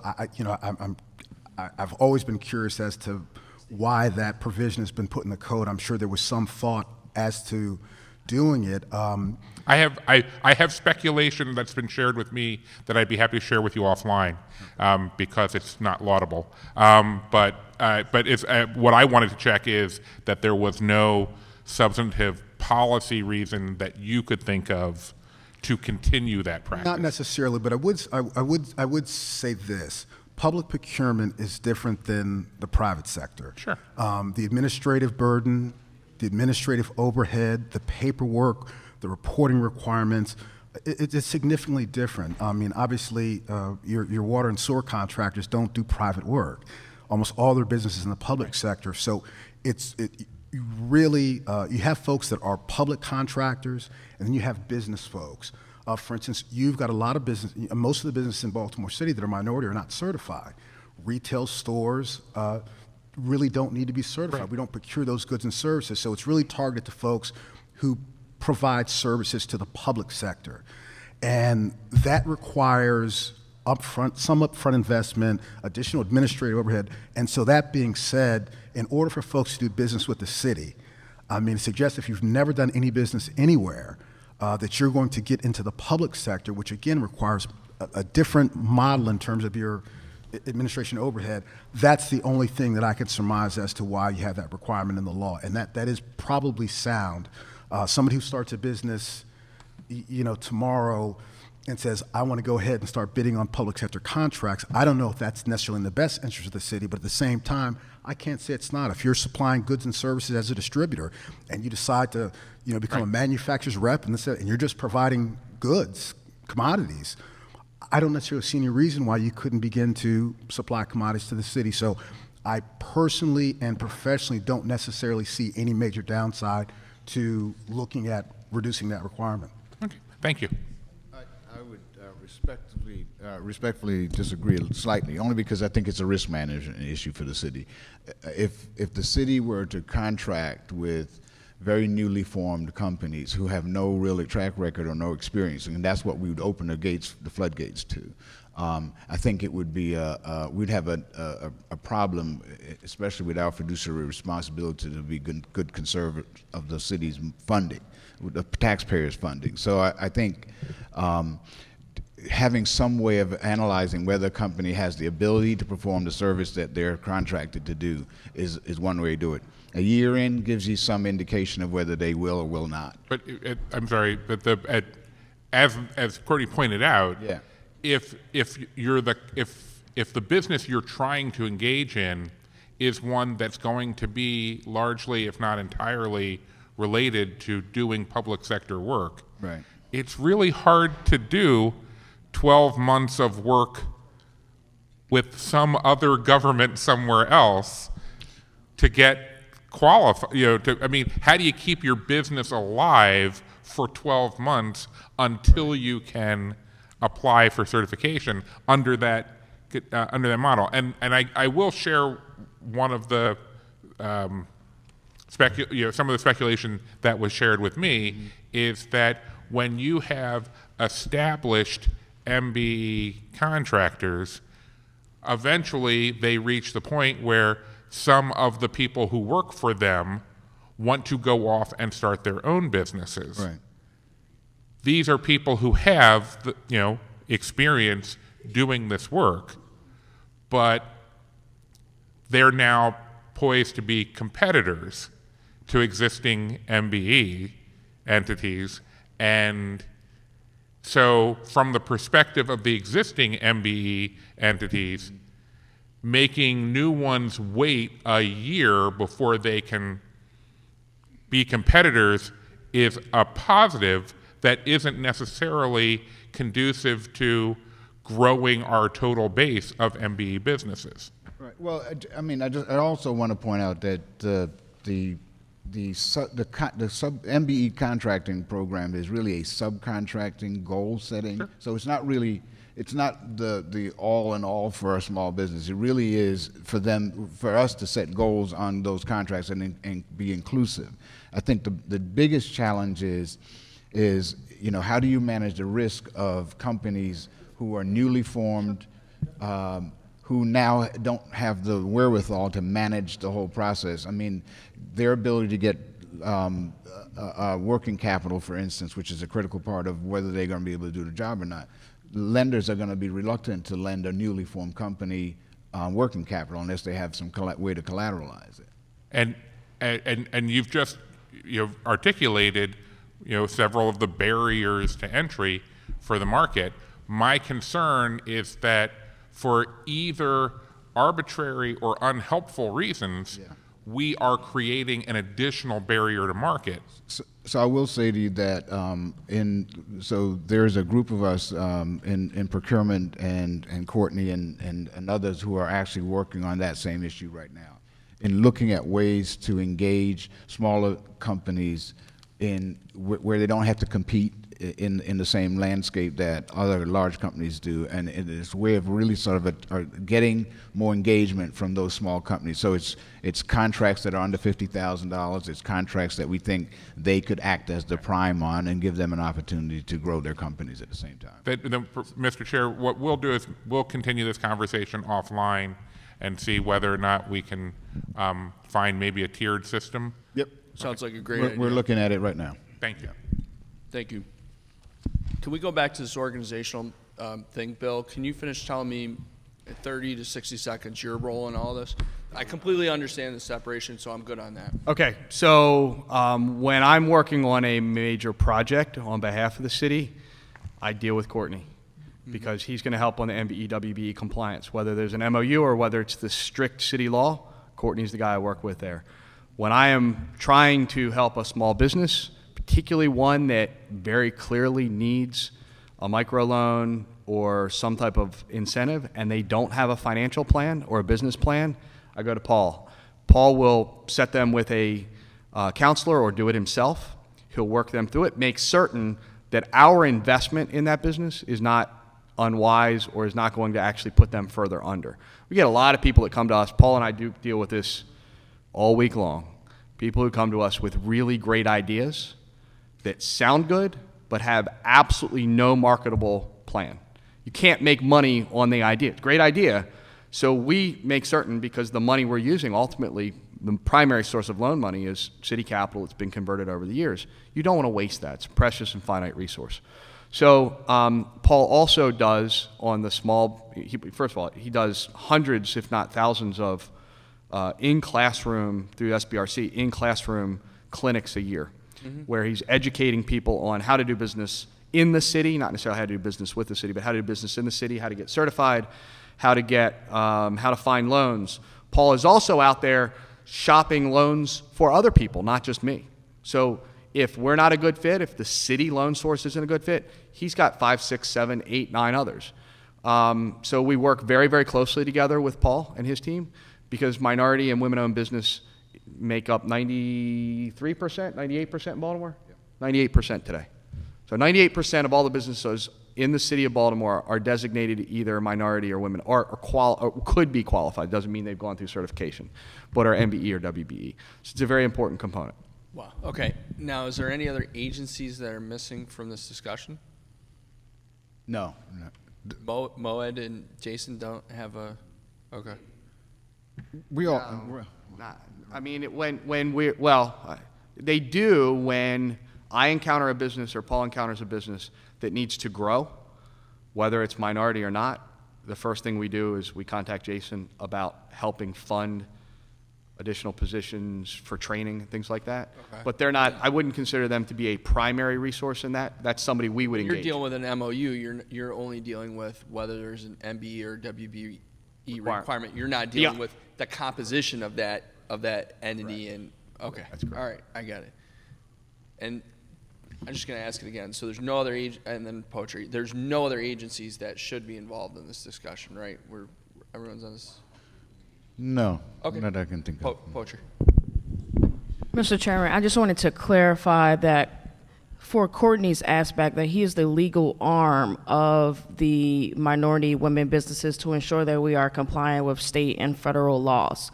Paul Taylor, the mayor intended for Paul Taylor to come over because, like Bill Cole alluded to, majority of small businesses are minority, so it made sense to combine the two. So we actually save money because we combined the entities from 3 to 2 with those. Oh, okay. All right, I'm good. Councilman Scott. Thank you, Mr. Chair. I was starting to feel like this side of the hall is treated like council districts above North Avenue and being ignored. Gentlemen, just a quick question to go back to the definition of minority and businesses in the city. So does that include re-entry, and also does that include people that are gay?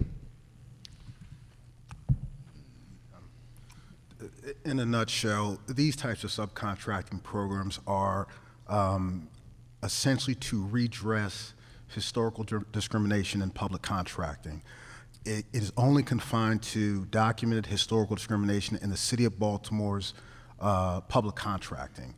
So it only deals with the race, ethnicity, gender component. I mean, it's a race-conscious program, so other issues are just not part of this type of program.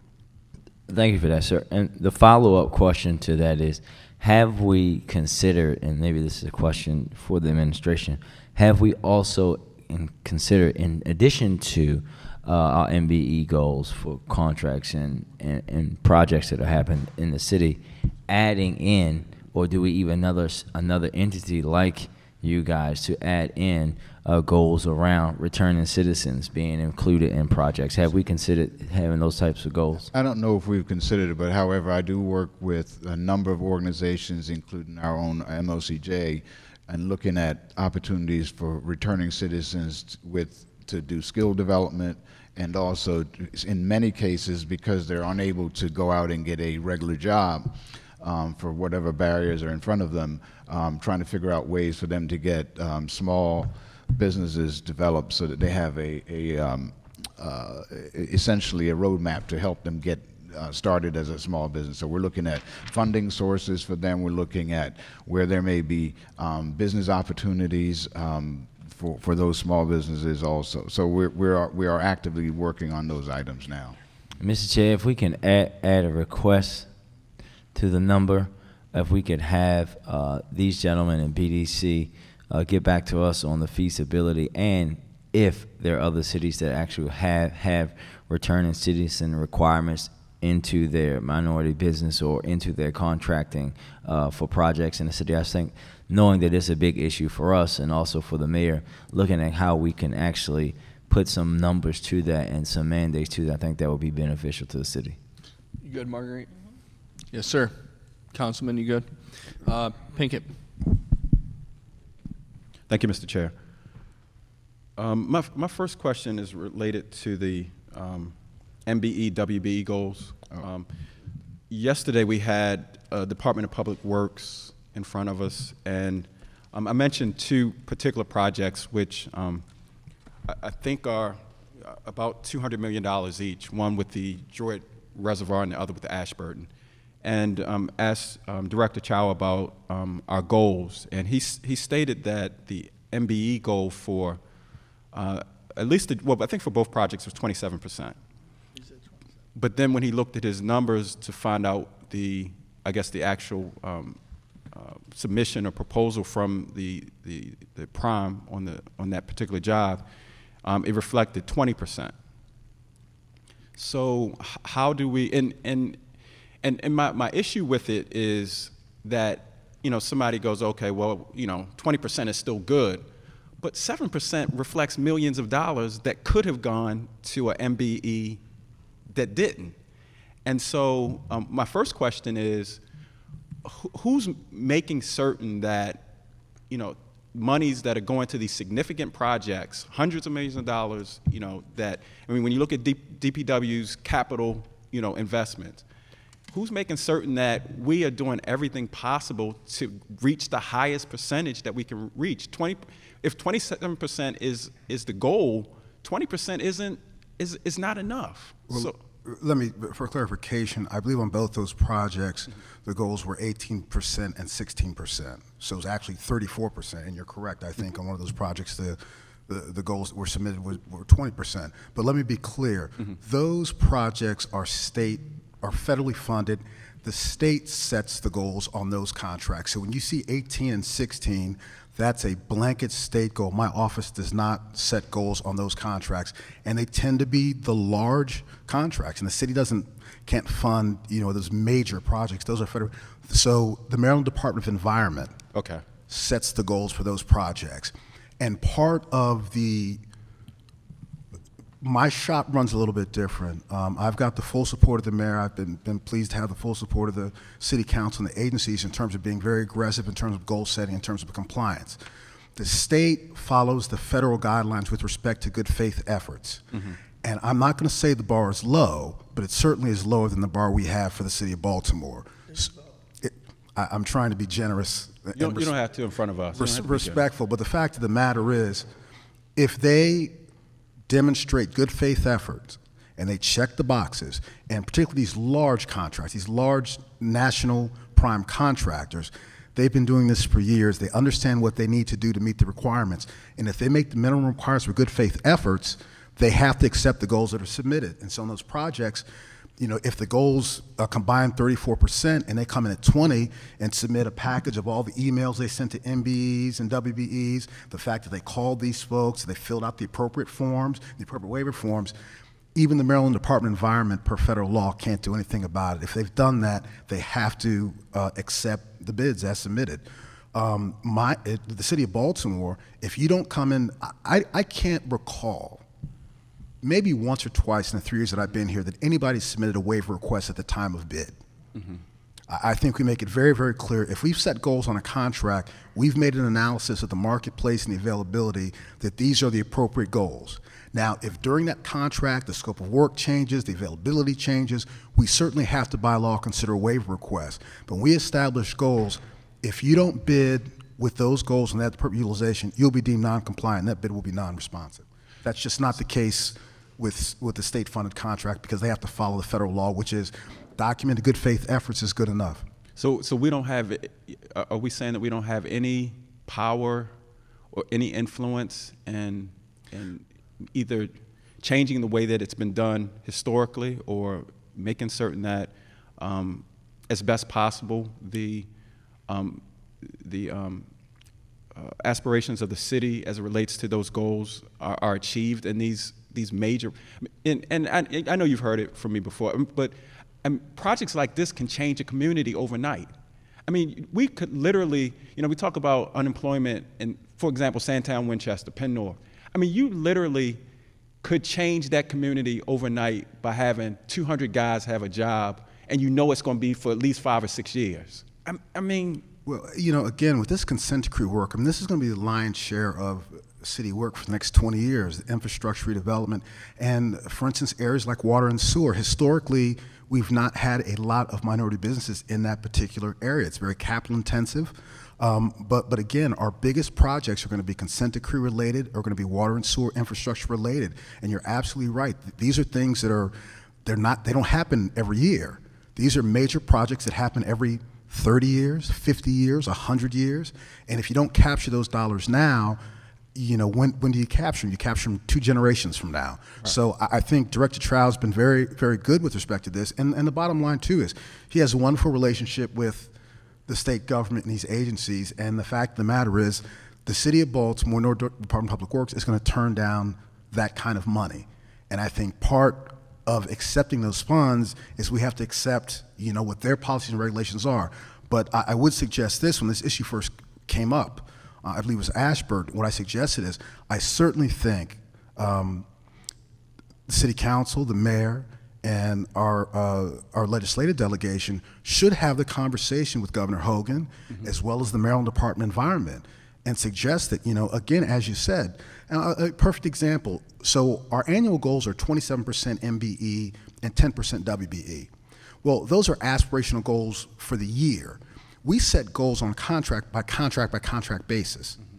Okay, so some contracts have 0 goals. For instance, if we purchase commodities, 100 widgets, we don't make it buy 27 widgets from an MBE and 10 widgets from WBE. There are no goals on that because there's nothing to be subcontract, because these are subcontracting programs. But historically, the city of Baltimore has been capping their goals at 27 and 10. Once the availability gets to 27 and 10, in other words, those are the highest goals you've ever set. That has nothing to do with the annual goals. It should be set on a contract by contract basis. So if you have a cap at 27 and 10, knowing that you've got some contracts with no goals on it, you'll never reach your 27 and 10% annual goal. So what we did about 10 months ago, I did all the research, I talked to colleagues, I talked to some lawyers that I respected a great deal, and there was no basis for that. So we've removed that cap. So now you have contracts, if you've noticed, we have contracts in front of the Board of Estimates have goals as high as 49%.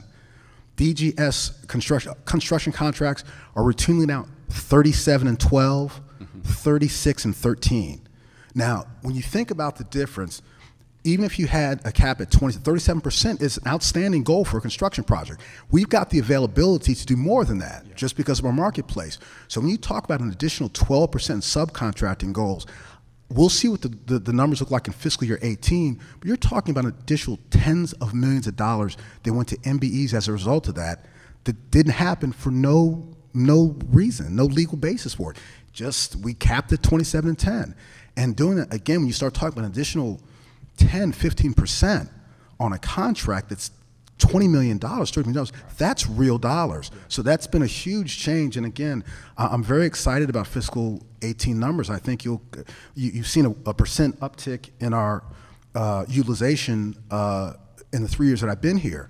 And I hope to see a slight spike as a result of removing those caps, because certainly it would demonstrate, it would show that you've got the availability, but again, those actual dollars, I mean, you're talking about a lot of money. You're not talking about a percent or two. You're talking about 10 or 15 extra percent, which, for your big companies, for Spinello and some of these folks, may not be a big deal. But if you're a company that's $2, $3 million in revenue, or $200,000 or $300,000 in revenue, when you start talking about another $100,000, that's salaries, that's rent, that's a lot to a small minority-owned business. And so, but I would, and I've been saying it. I'd definitely like to talk more offline on that. But this is still related to the question. And I know that the projects that I mentioned before, as you said, are state-funded projects.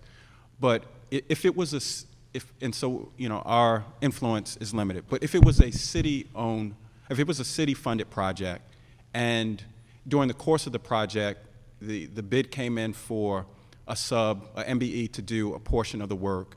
But during the course of the project, the scope was changed, and so what that MBE was going to do is no longer a part of the work because of a decision by the prime. What would be either the penalty or what would be the impact on the prime if all of a sudden you came in promising, that let's say that there was a demolition part of the work that was supposed to go to the prime, and then all of a sudden you decided, well, we're going to do something differently. So now that $5 million that was going to go to this MBE is I've taken it completely out because I figured a way to save some money. You'll be found non-compliant. Okay. You'll be found non-compliant. The only way, the prime contractor does not have the ability to change the scope of work. If the scope of work on a project is changed, it would have to come from the city. It would have to come from the agency. The prime contractor does not have the ability to change the scope of work or change his utilization after the bid. The only time that would happen if the agency removed the scope of work, a portion of the scope of work, changed the scope of work. So the prime contractor does not have the ability to limit that utilization. So is that consistent with the state? Because what we heard yesterday, and it's potentially a real example where on those two projects that I mentioned, part of the MBE was to remove fill from the site. And so the prime decided that no, well, we're not going to remove the fill, we're just going to place it somewhere else adjacent to the reservoir. So now we don't need you, MBE, to move the fill, which on a $200 million job is a pretty significant amount of money. And so what we heard that, we didn't hear that they were to be found non-compliant, that was just a change in the scope. Well, you know, again, this is the first I've heard of that. Although they are state-funded contracts and the state set the goals, and my office doesn't review that set goals, it is a city contract, and our compliance still applies. Then we need to really talk offline because the potential for that happening on both of those projects is great. Yeah, and I'll be quite frank, I mean, I certainly have to rely on DPW and MDE, but my office still has a role in making sure that because it is technically still a city contract, it's not city funded and they set the goals, but it was still let as a city contract and approved by the Board of Estimates, so we still have compliance authorities. Okay, so we got 5 minutes left for this panel. I want to make sure we stay on schedule. Council President Young and then Councilwoman Yeah, I just wanted Middleton. to follow up on what the councilman said. Rudy Child told us on yesterday when Leon was questioning the project, what would happen if they decided that they're not going to use the MBE. Rudy said, oh, they just move them to something else to do. That's what he said. Isn't that what he said? Well, So, you know, again, he's saying that if they don't do the infill, that in that part where the sub would actually get, he said the contractor just move them to something else within the project. Well, you know, essentially, as long as they're utilized for the percentage that was submitted, and as long as they meet that goal, my office doesn't necessarily get involved in what the subcontractor does with the prime. My role is to make sure if you committed to 10%, 5%, 50% with that subcontractor, that's met by the term by the end of the term of that contract. Okay. So whether they're utilized for something different, as long as they're certified for that, and as long as they meet those goals, that's really my office's primary concern. Okay, because what I've been doing is when I'm in the company of these candidates running from governor, I ask them about, because you know that's something I want to see increase for minorities, that percentage. And I ask each one of them, what are they going to do about that? Are they going to look into that kind of stuff so that we can have a greater amount of percentage for MBEs? Yeah, and if I could just add briefly. Courtney, briefly. Very brief. Okay. Briefly, but with respect to Courtney, like 15 seconds. Sure. You don't necessarily have these issues with the Maryland Department of Transportation, but entities like the Maryland Department of Environment, Maryland Environmental Services, the Department of Agriculture, historically minority business have not been in those fields. They're just starting getting into the environmental stuff. So not only do you not have the same availability, but more importantly, the sensitivity at Maryland Department of Environment is completely different than what you have at Maryland Department of Transportation. Thank you. Councilwoman Middleton. Thank you. I guess just one question for Courtney and then a statement for with Paul. I was at one time a past director of the state's apprenticeship systems, and just, I guess, clarifying for the public, you would also work with, I guess, contracts that deal with Davis-Bacon Act and prevailing wage laws, just making sure that those things are in compliance for minority participation? Is that part of the code as well? No, it is No? not. That would Okay. be done by the respective agency. If Davis-Bacon prevailing wages apply, the respective agency responsible for that. My office doesn't deal with really any employment issues. Okay, okay. Thank you for the clarification. Thank you very And much. then just a statement for Paul's office. I have, experience working with his office, and from time to time, I get calls in from entrepreneurs that have an idea, they went through the next stage, and they go through the application process, and sometimes it gets overwhelming for the whole process, and sometimes people are discouraged or distracted, and then they don't want to do it. Well, Paul's office has, they work to try to make that easy for the person, and I have seen some very effective results. So I just want to thank you for doing that, because there is a outreach need where young people or anyone, they have ideas with things and they just don't know how to get that kickstart in moving forward. Thank you very Any much. comment with?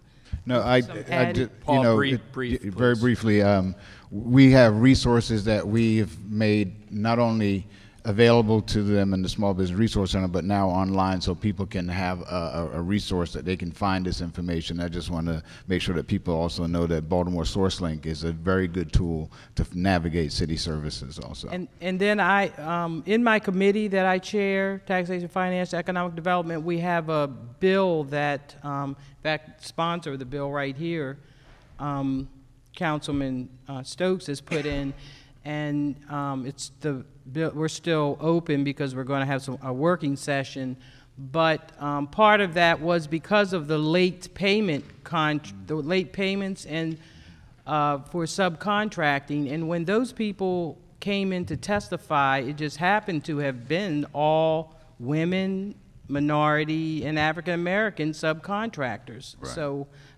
is that where your office we're helps as well? Yes, so we're working with the committee right now to address the whole late payment, what is the flow of activity, so that we can streamline this and make it easier, or look at alternative resources if the city process can't accommodate us, to figure out ways that we can get people paid faster. So just wanted the public to know that, see, these are certain needs that people can't see and that you are addressing, so thank you. Thank you. Thank you all. Paul, Courtney, Bill, thank you very much. Appreciate everything you guys are doing. Have a great day, gentlemen. Next up.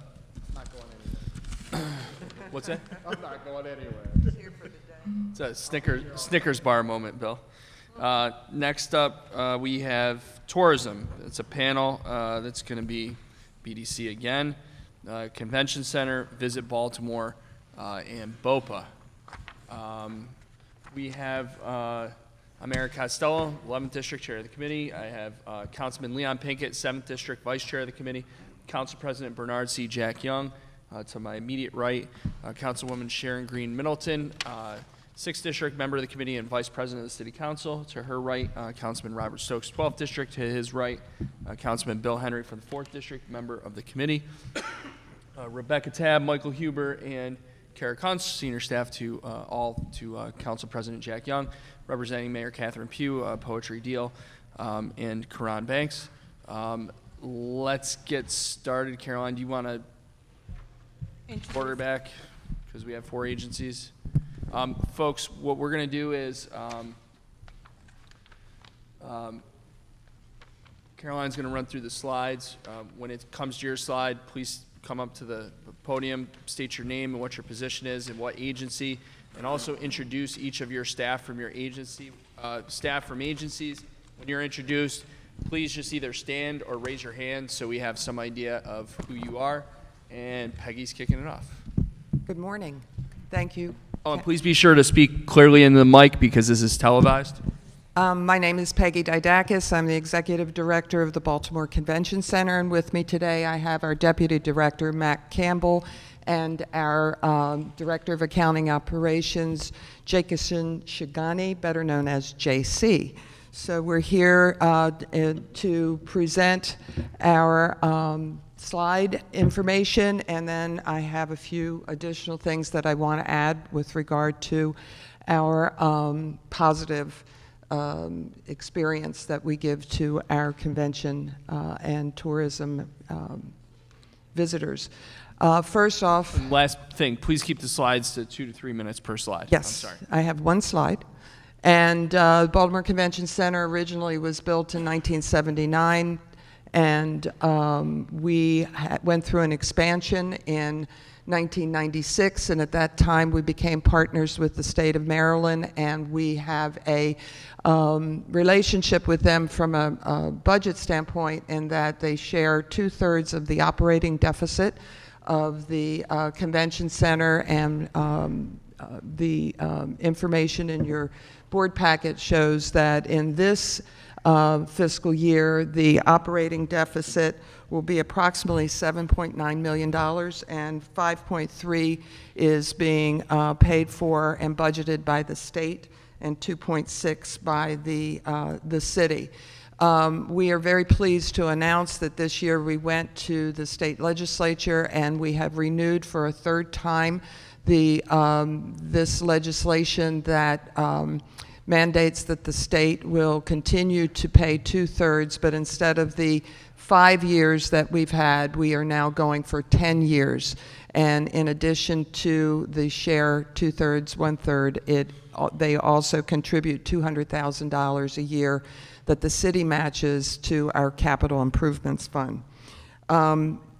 We do approximately, for fiscal 19, we're targeting approximately 115 events, but our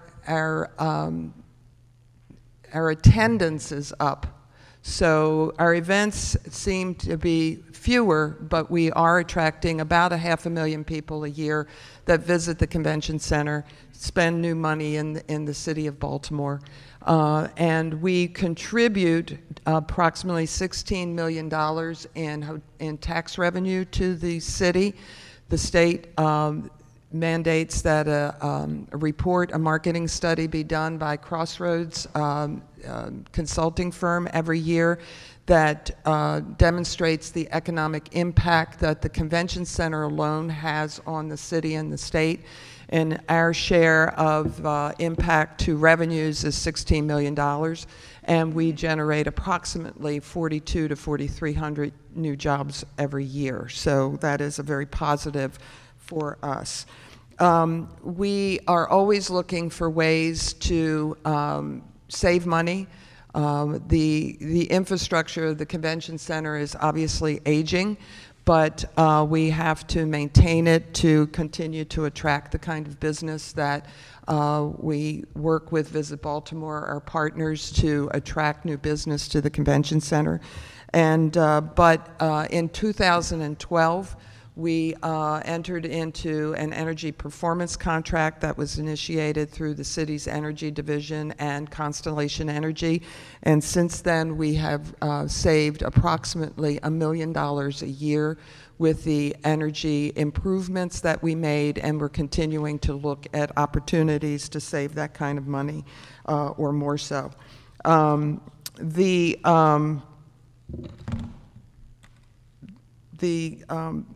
Crossroads report does show, as I said, a approximately $6 million impact, and we are always looking at seeing if we can work towards creating more initiatives with our Visit Baltimore team to attract more business that we could have use hotel properties, which is our main reason for existence, to come in and generate new money.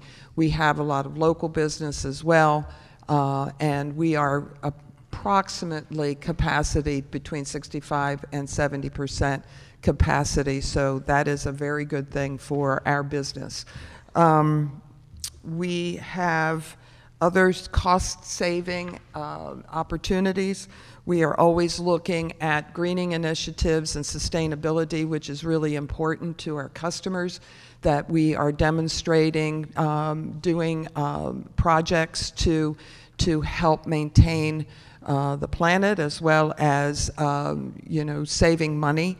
We have partnerships with local civic organizations that many of the things that are left behind by our exhibitors and our shows, we have partnered with the school systems, we have partnered with the food bank, we have partnered with Second Chance, and so it doesn't go to the trash, it goes to places where they could be recycled, reused. For instance, the bags that you get from conventions for registration, we often give that to the food bank so they can use them for the things that people get.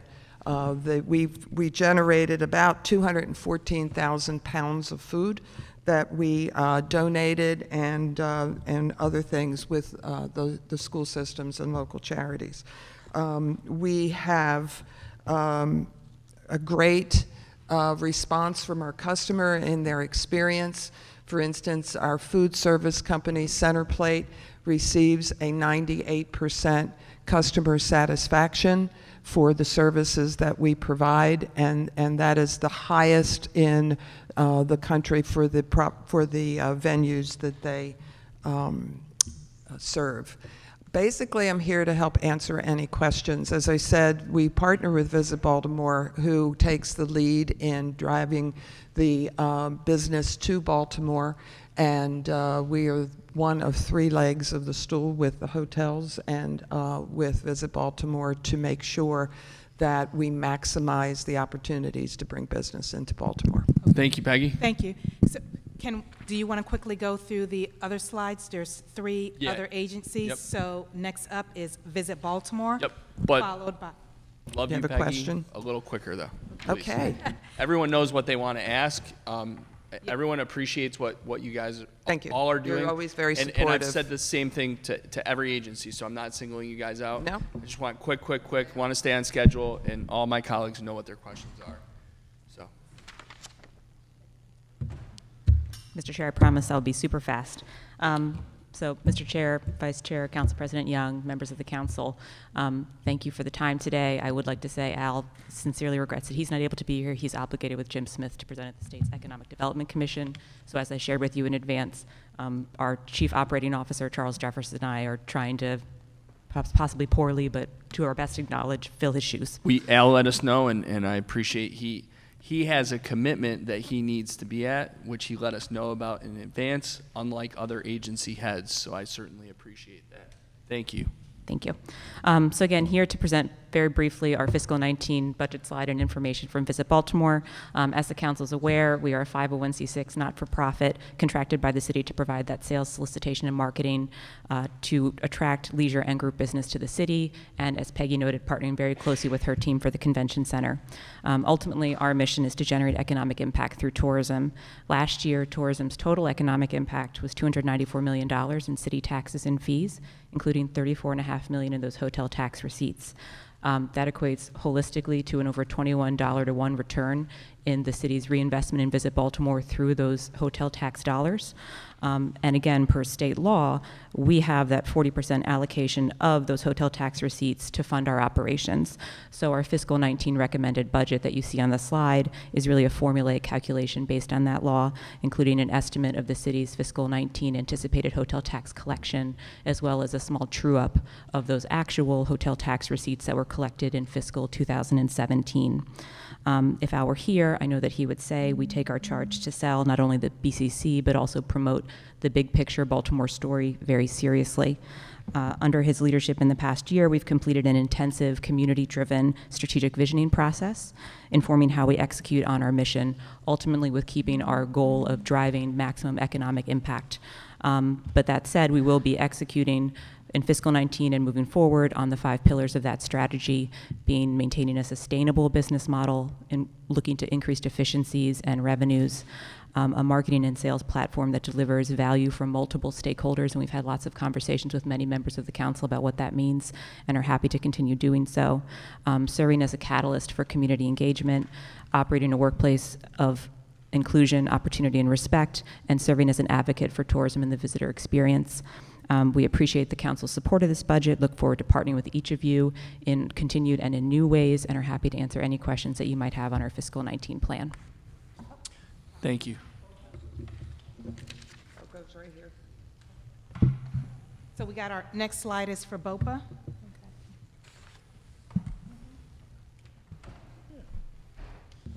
Good morning. I'm Roz Healy. I'm the interim CEO, and with me today is our development officer, Emily Dobbins, our CFO of, what day are we on? 13.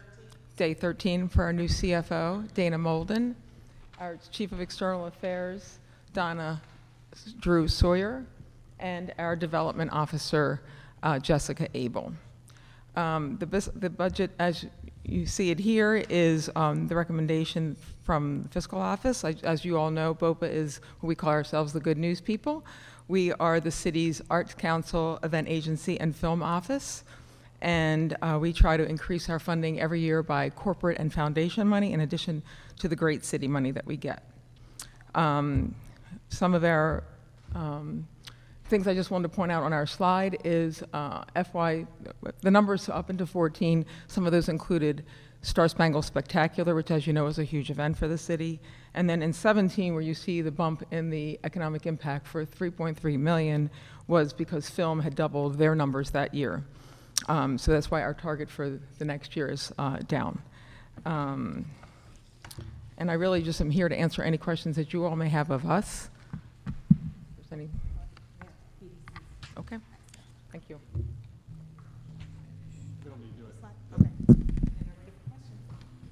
Bill's talked enough this morning.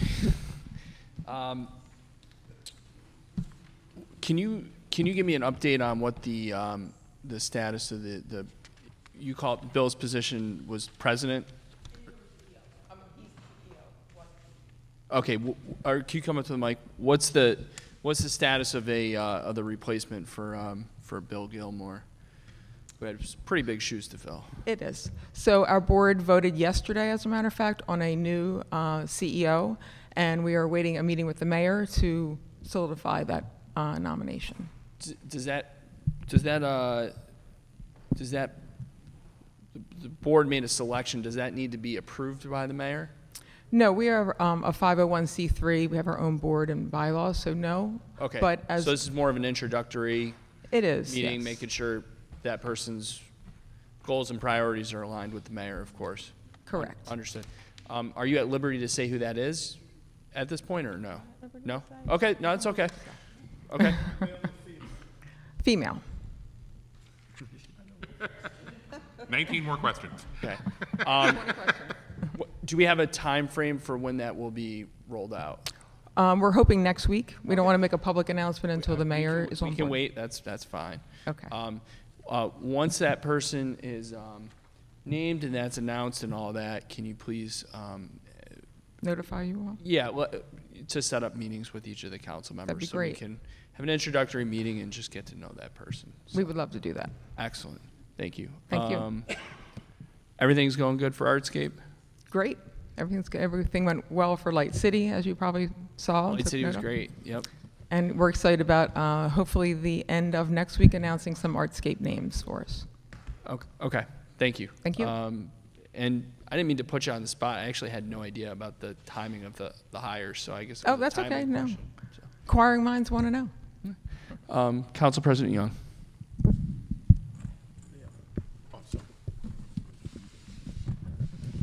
Thank you, Mr. Chair. This is for Artscape. Your FY18 target is 150. Your 19 is 215. Why is that? Because at your highest peak, you had 316 in FY15, and you had 313 in FY17. What's going on there? This is the economic impact number you're looking at? Yeah. The performance measure, the economic impact. Yeah. You have to go to the mic if you're going to speak. The targets that we were given were set previously to 2014, and we weren't given the opportunity this year to change those targets, but those targets are not correct. We'll increase them next year.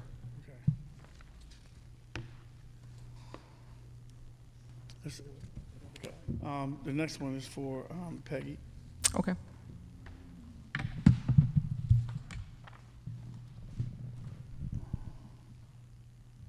The number of events at the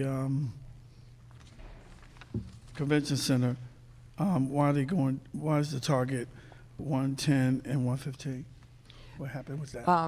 The trend now, this is one of the reasons that we're seeing, is that the events are using more days for their setup, tear down, and so there's less availability for some others. So, because I was, everybody crying about the perceived safety in the city, and I was just wondering, was that a factor? well, I know that Visit Baltimore and our team has always had that question asked of us. When we bring the customer in, that tends to go away.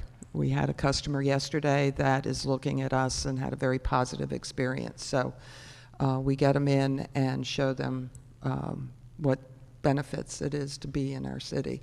I can't attribute the number of events down to be safety related. We're just seeing more of a trend of availability of space more than anything else. Okay. Okay. Any other questions? Councilman Stokes. Thank you, Mr. Chairman. I just have a question. Baltimore brand is Charm City, and it has been suffering a little bit late.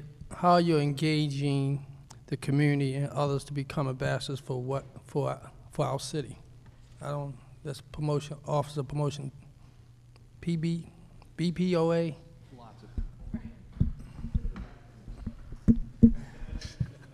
Councilman, let me start, because it's not just one, it's the collective, all of us. Okay. Whether it's BDC or Visit Baltimore or BOPA or Waterfront Partnership or Downtown Partnership or every city agency or every alphabet soup quasi, we are working together. Visit Baltimore has taken a very aggressive local lead with the My Be More campaign, and Allison can talk about that.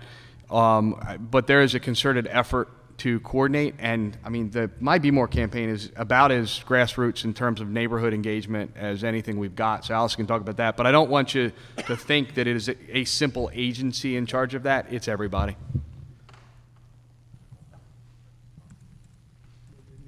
Thanks, Bill, and thank you for the question, Councilman Stokes. As Bill mentioned, one of the campaigns that we have rolled out within the past year and that we remain very excited about is our My Be More campaign. And it's really, we've activated what had been a long-standing testimonial campaign to show. We had previously started with recognizable faces. Who's missing? It's the people of Baltimore. So we had activated that through social media using hashtags to invite the people of Baltimore to help us show what their Baltimore is, to use that user-generated content in our out-of-market advertising. So locally, we're doing ads, placements. Social media and local event activations that are asking local residents to share the love for Baltimore, and then out of market, we're utilizing those images and ads, et cetera, to encourage visitors to visit like a local. We also recently created a new destination video, which I believe the council has seen. It's available on our website. It's also now being placed on local TV, so it runs during the morning news, and I think ran during Orioles break commercials too. And that is a video that shows in a minute, as you can do in a TV ad, but more than 36 different Baltimore neighborhoods, residents, business owners. We're really excited to really change our imagery of messaging to emphasize Baltimore at its heart. Allison, I had one more question. I was going to ask Allison, please make sure you're, first, congratulations on the baby, and second, please refrain from responding when Councilman Scott's walking. He gets a little distracted from time to time. What is excuse me, what is your strategy for combating negative press as it affects tourism? We have a very proactive both marketing and a communications effort. So we have a dedicated PR team who their job is to work with media to positively pitch positive stories about Baltimore's tourism assets, attractions, and offerings on a regular basis. One of our performance measures actually is the equivalent advertising value of the free positive press that we're securing for the city through our efforts. It's not on our slide, but I do believe it's in front of you in the budget proposal. And for the fiscal 17 most recent actual, that was $27 million worth of free positive press that we were able to secure. I think that's a great testament to the small but mighty team that we have in-house that also continues to partner and work very closely with Bill's team at BDC, with Live Baltimore, with BOPA, to really capitalize on telling the media, in part, what the story is and not necessarily letting them own the story for us.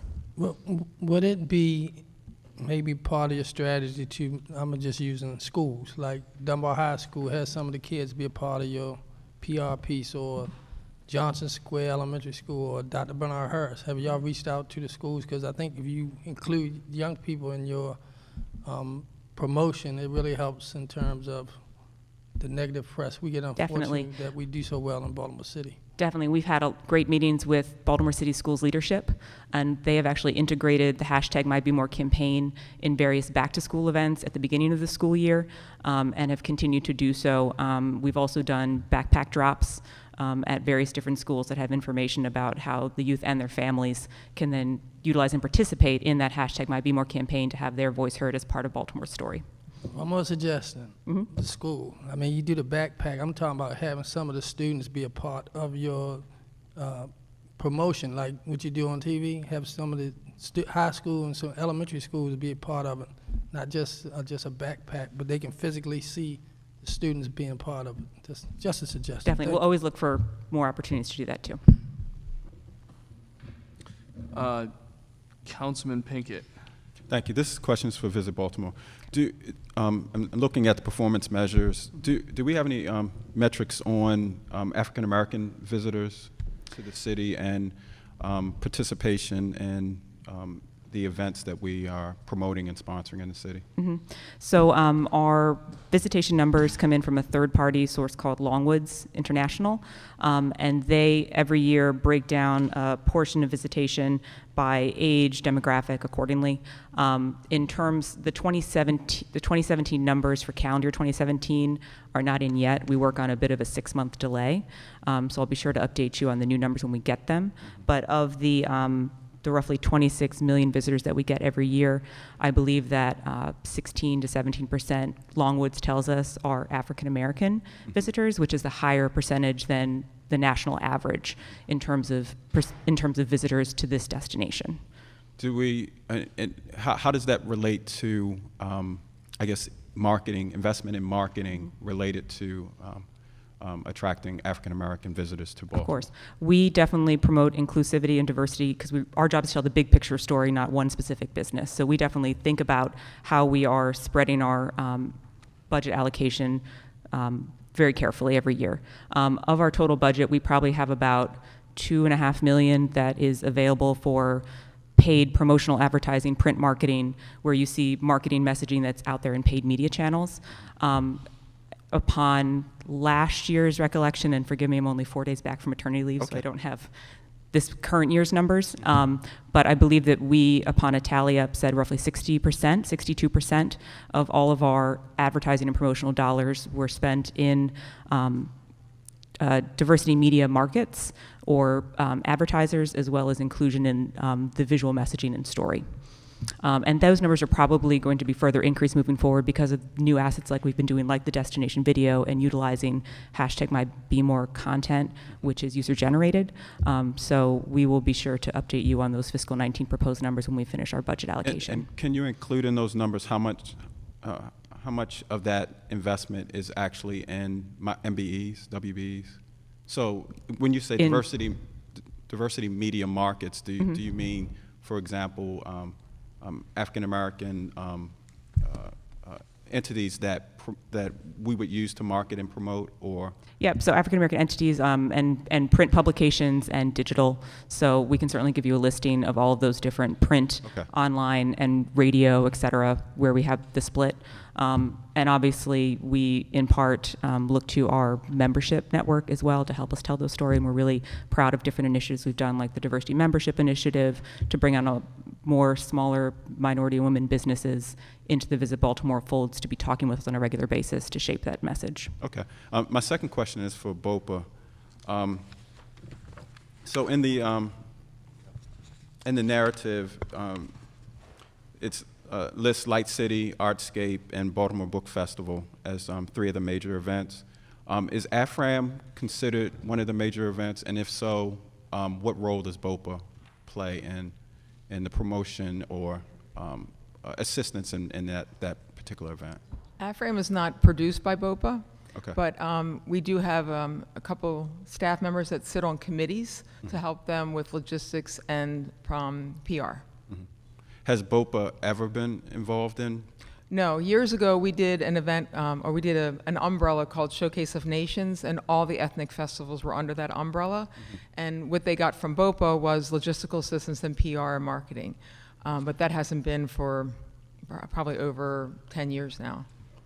We never were the actual producers. Yeah. Councilman Scott has a follow-up. I also want to follow up on that. Yeah, actually, it's not for you, ma'am. Thank you. Oh, okay. The follow-up is, I guess, a request for the administration.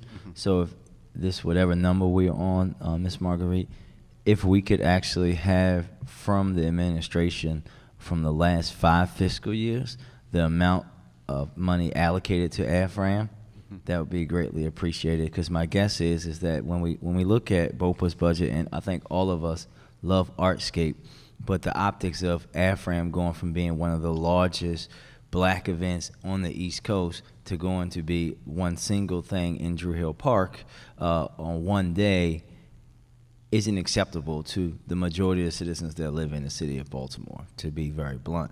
And also to go there when Council President Young was here at that time, I was just staff when we used to have the Stone Soul Picnic in Drew Hill Park, and they merged it together and moved it out of Drew Hill Park because of the field renovations that were going on. We had a young lady who was shocked to death in that field, and then for us to put it right back in that spot and to do it on one day, and us going from having, and while we love our local artists here in the city of Baltimore, going from having national artists who come and perform at this event and people coming from far and wide to go to AFRAM, to have that just go away like that, we need to see an explanation of what the amount of dollars that are spent on it. No, thank you, Councilman Scott. I wholeheartedly agree that we should be at a place where AFRAM is looked at with the same stature as some of these other significant events, and where it's fallen to is a shame. Councilwoman Middleton.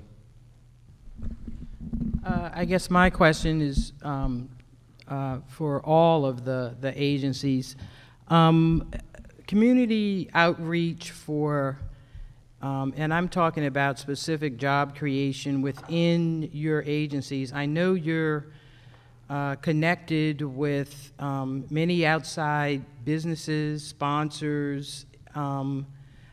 Is there anyone that has a specific connect with a high school tracking a type of apprenticeship, guiding that high school person or persons to, an actual apprenticeship within, and I'm talking within your own agencies, and this has been expressed with every single agency that has come up. We know that Baltimore is, we need job creation. We need to help start and work with the students in our middle and high school that are not going to college right away. We need a career path that could get them working and maybe eventually go to college or whatever. And it can start right within your individual offices. And it only takes working with one student. A number of these 21st century high schools and middle schools that are being built have media centers that they are including. They're getting ready to open Pimlico Elementary Middle, and they have a whole building that's going to be designated to marketing, promotion, media. There needs to be something creative from all of you, from the convention center on, to hire and get a path going for city residents that come out of your offices and possibly maintain jobs right within your agencies. If anyone wants to come up that has something, an apprenticeship or something similar to that starting now. Yeah. If not, I think you really need to look into it, because that's my passion, that's the mayor's passion, and the passion of this council. It's a great question, Councilwoman Middleton, and I'm really happy to share one initiative that we completed this past year and goals for the future with Visit Baltimore specifically. As I hope the council knows, we also have a public charitable foundation arm, which I also run, that partners closely with Visit Baltimore, and a core mission of that foundation is how we can support workforce development in the industry with an emphasis on Baltimore City residents and young people.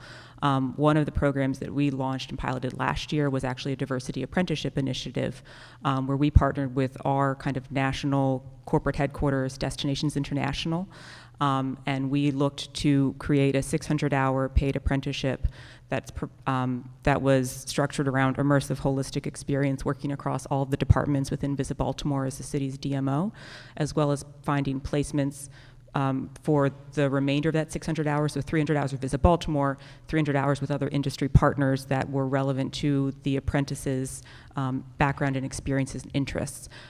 We ended up finding a wonderfully skilled apprentice who was an MBA graduate from Morgan and a Baltimore resident. She completed her time with us. She also spent time with the Baltimore Marriott hotels, as well as Baltimore Washington International Airport.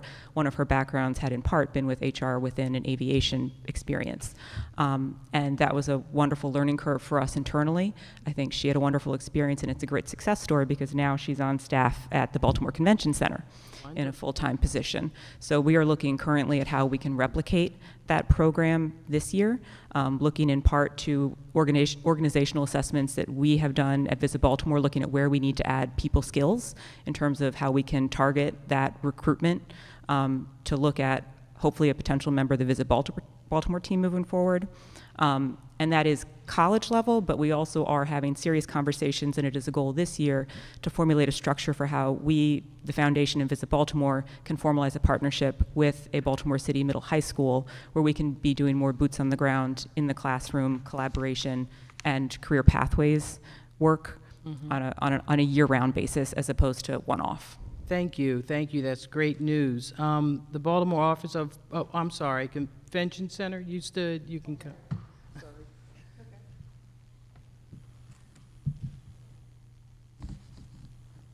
Always looking for ways of bringing up new talent. So obviously we participate in the Youth Works program, and we have 10 that we're employing this summer. And in the past years, we've been able to maintain some of them past the Youth Works time frame, and with the catering department, our audiovisual partner has also hired someone to work beyond the summertime. So we are also working with the International Facility Management Association. We are in desperate need of people with technical skills. And so between companies like Veolia, the public agencies, the elevator companies, to develop apprenticeship programs to train high school people young people to be interested in becoming plumbers and technicians and electricians. And so that's being formulated now. And the Carpenters Union that puts the events together in the convention center has an interest in developing an apprenticeship program to bring on new folks to that they can train, and they are also going to participate in Work Baltimore, as well as our hotel hospitality partners, so we can start recruiting people that can may not be able to or have a desire to go on to college, but we need folks with technical skills. That's each one of our properties has an infrastructure that needs to maintain. So we're very, very much active in that. And just to add that the city has an apprenticeship specialist, Michael Alexander, that you can connect with, and he's also connected with the state specialist, where your apprenticeship can get state certified. That makes it a stronger certificate nationally. So it's very important. Keep all that in mind. Thank you. Thank you. she's got a. BOPA actually has a long history of an internship program, which is college level, and we have dabbled a little bit with high school kids, but mostly for junior and seniors in college. So that can be in any of our departments, and it's usually for a semester. But for high school level kids, we have an Art at Work program, and this year we're going to be employing 60 to 70 kids of high school level. And they'll be working on murals with a professional artist who will actually teach them how to how to paint the mural, how to figure the mural out on the wall, all the logistics that go with that. And 4 of those murals are going to be in Park Heights this year. In addition to the Art at Work program, we also have an art youth council, which is something that we started, I think, maybe 2 years ago. So we have about 14 kids from various high schools in Baltimore City that actually talk about policy and getting art back into schools, and some have their input and their voice on what they're looking for in their education. And that sounds like something that could be connected with apprenticeship, connected to Baltimore City Community College, to just kind of keep it an ongoing certified educational process. So again, that's something I think Michael Alexander can help with.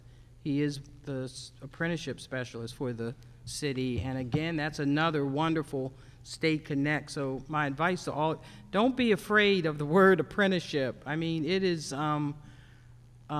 it's just a wonderful avenue for people that are not taking the college route. As a past director of the state apprenticeship system, I know it well, and feel free to open up to my office for connects to that state piece, because it is very important to get that national recognition for those students in that career path.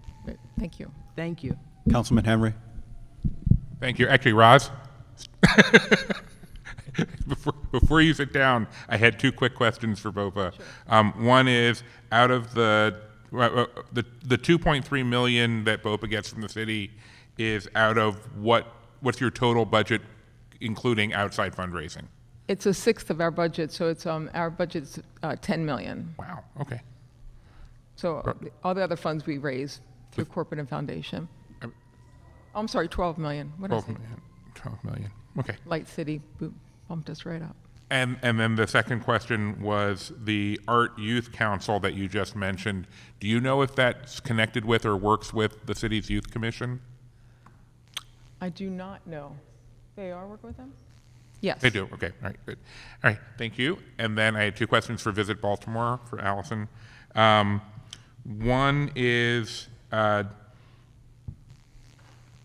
kind of dovetailing off of Councilman Stokes' question about how you deal with the less positive images that Baltimore is sometimes faced with. I know that several of the colleges and universities in the last couple of years have complained about having, greater trouble recruiting students. Mm-hmm. And do you guys work with colleges and universities on a coordinated marketing effort? So, especially in the past year and through the Be More campaign, we've used that as a kind of a catalyst for reconvening not only the colleges and universities, but many other stakeholders as well. So also the business community in terms of how can we share messaging so we're all speaking from a common playbook. So anytime when you're out there with marketing, we all have minimal dollars that we're working with. If we can be utilizing some of the same resources, then hopefully we can get maximum impression because there's familiarity and consistency. So that's definitely what we're working on now, and we've actually made a lot of our materials, destination video, hashtag #MyBeMore, graphics, things like that, available through free download toolkits for the universities, so we convene their communication and their marketing officers somewhat regularly, and we are happy to say that we've been able to work with the mayor's office to help facilitate some of those convenings. Okay, and then the second question, and we have touched upon this before, Visit Baltimore promotes businesses around the city and has a map of things to do and restaurants to go to and stuff like that, but it appears that the map is pay to play. in that if no business in an area has voluntarily decided to join Visit Baltimore and pay to be part of it, then from the perspective of a visitor to Baltimore looking on your map, that part of town doesn't exist.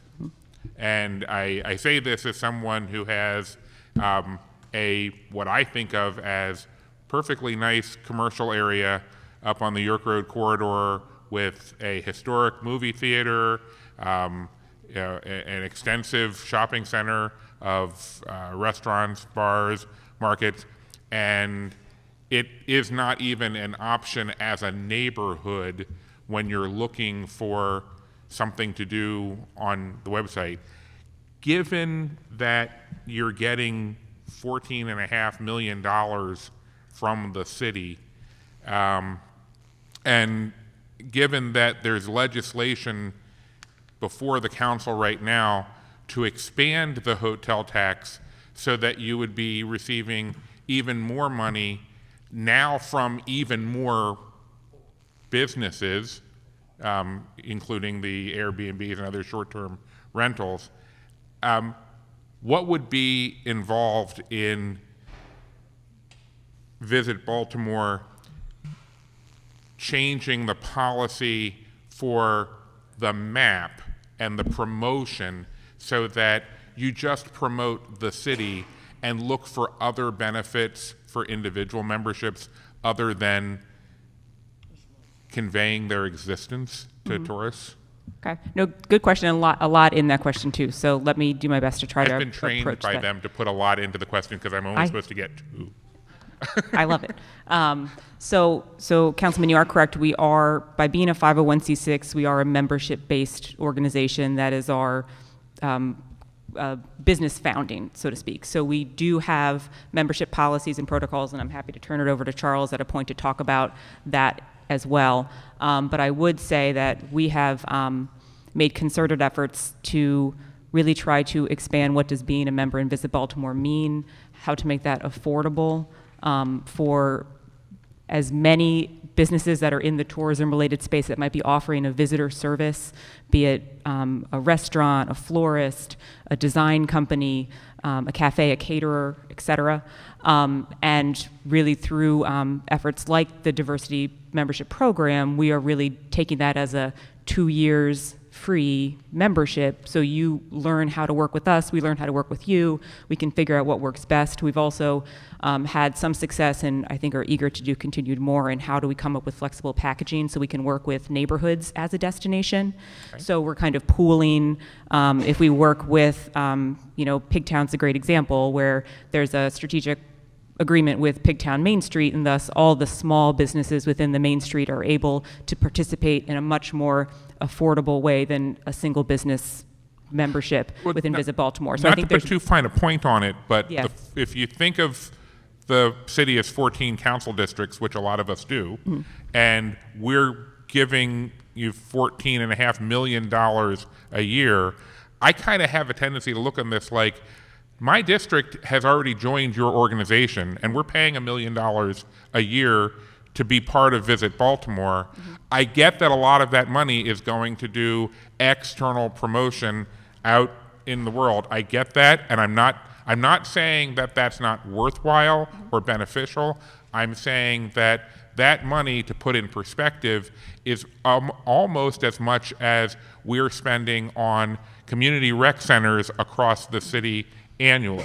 So if we're going to put that much of an investment in there, I have a hard time going back to an individual business in my district and saying, well, if you want people from out of town to know that Belvedere Square exists or Toss Pizza exists, if you even want to be on the map that people see, you also have to individually as a business pay a couple $100s more.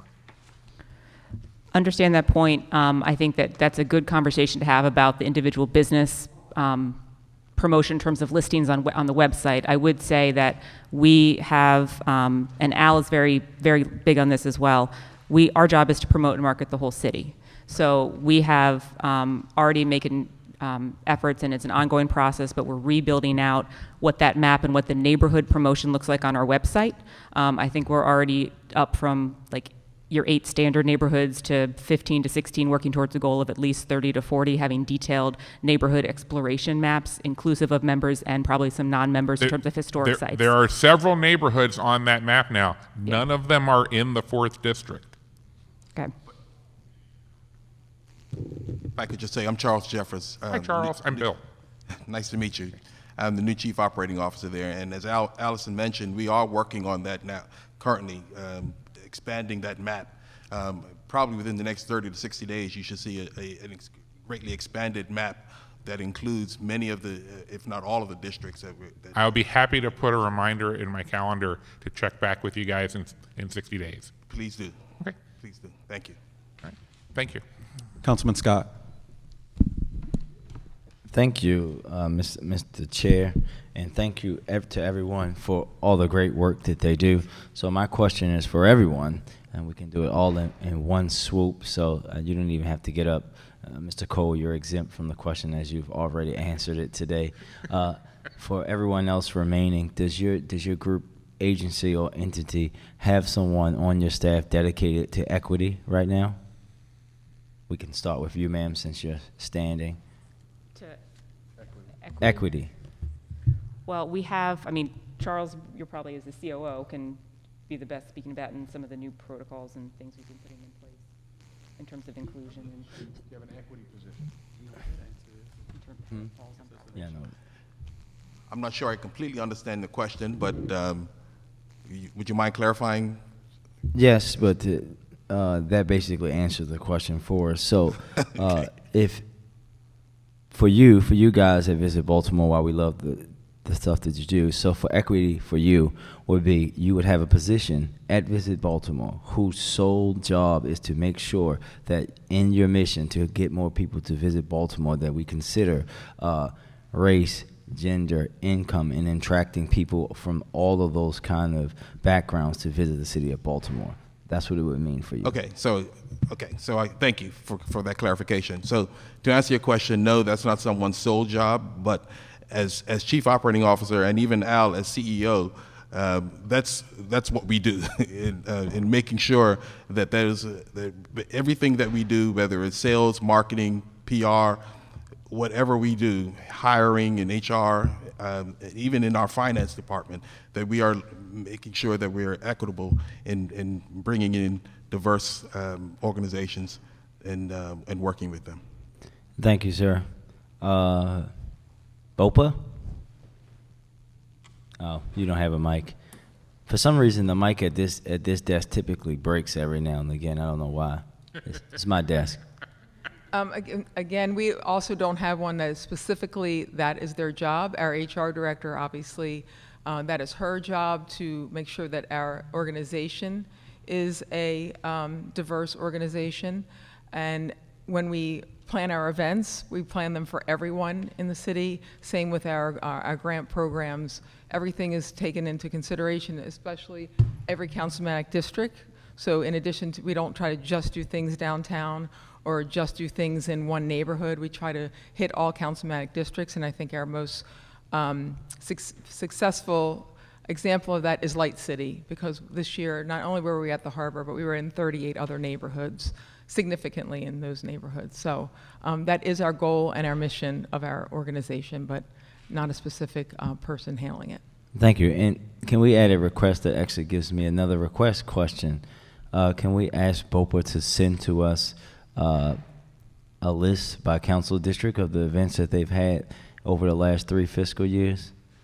And can we exclude Light City from that too as well? Exclude Light City? Yeah, with Light City and without Light City. Just want to see, because Light City hasn't been around the whole time, yeah. Ma'am? But Light City is great. Ditto with regard to, we do not have a specific person for that. Our Human Resources Director is charged with the recruitment process. We are a city agency, so we are very aware of the benefits of hiring a diverse staff, and particularly if we can find city residents to perform the jobs. And we do work with our Visit Baltimore team to attract the minority groups, such as hosting the NAACP or the Urban League. So we're very aware of our purpose there. Thank you so much. I'm done, Mr. Chair. If there aren't any other questions, I want to thank each of you for being with us this morning, and thank you for your continued promotion of our city. This committee is in recess until 12 noon, when we'll have the Sheriff's Department. Thank you.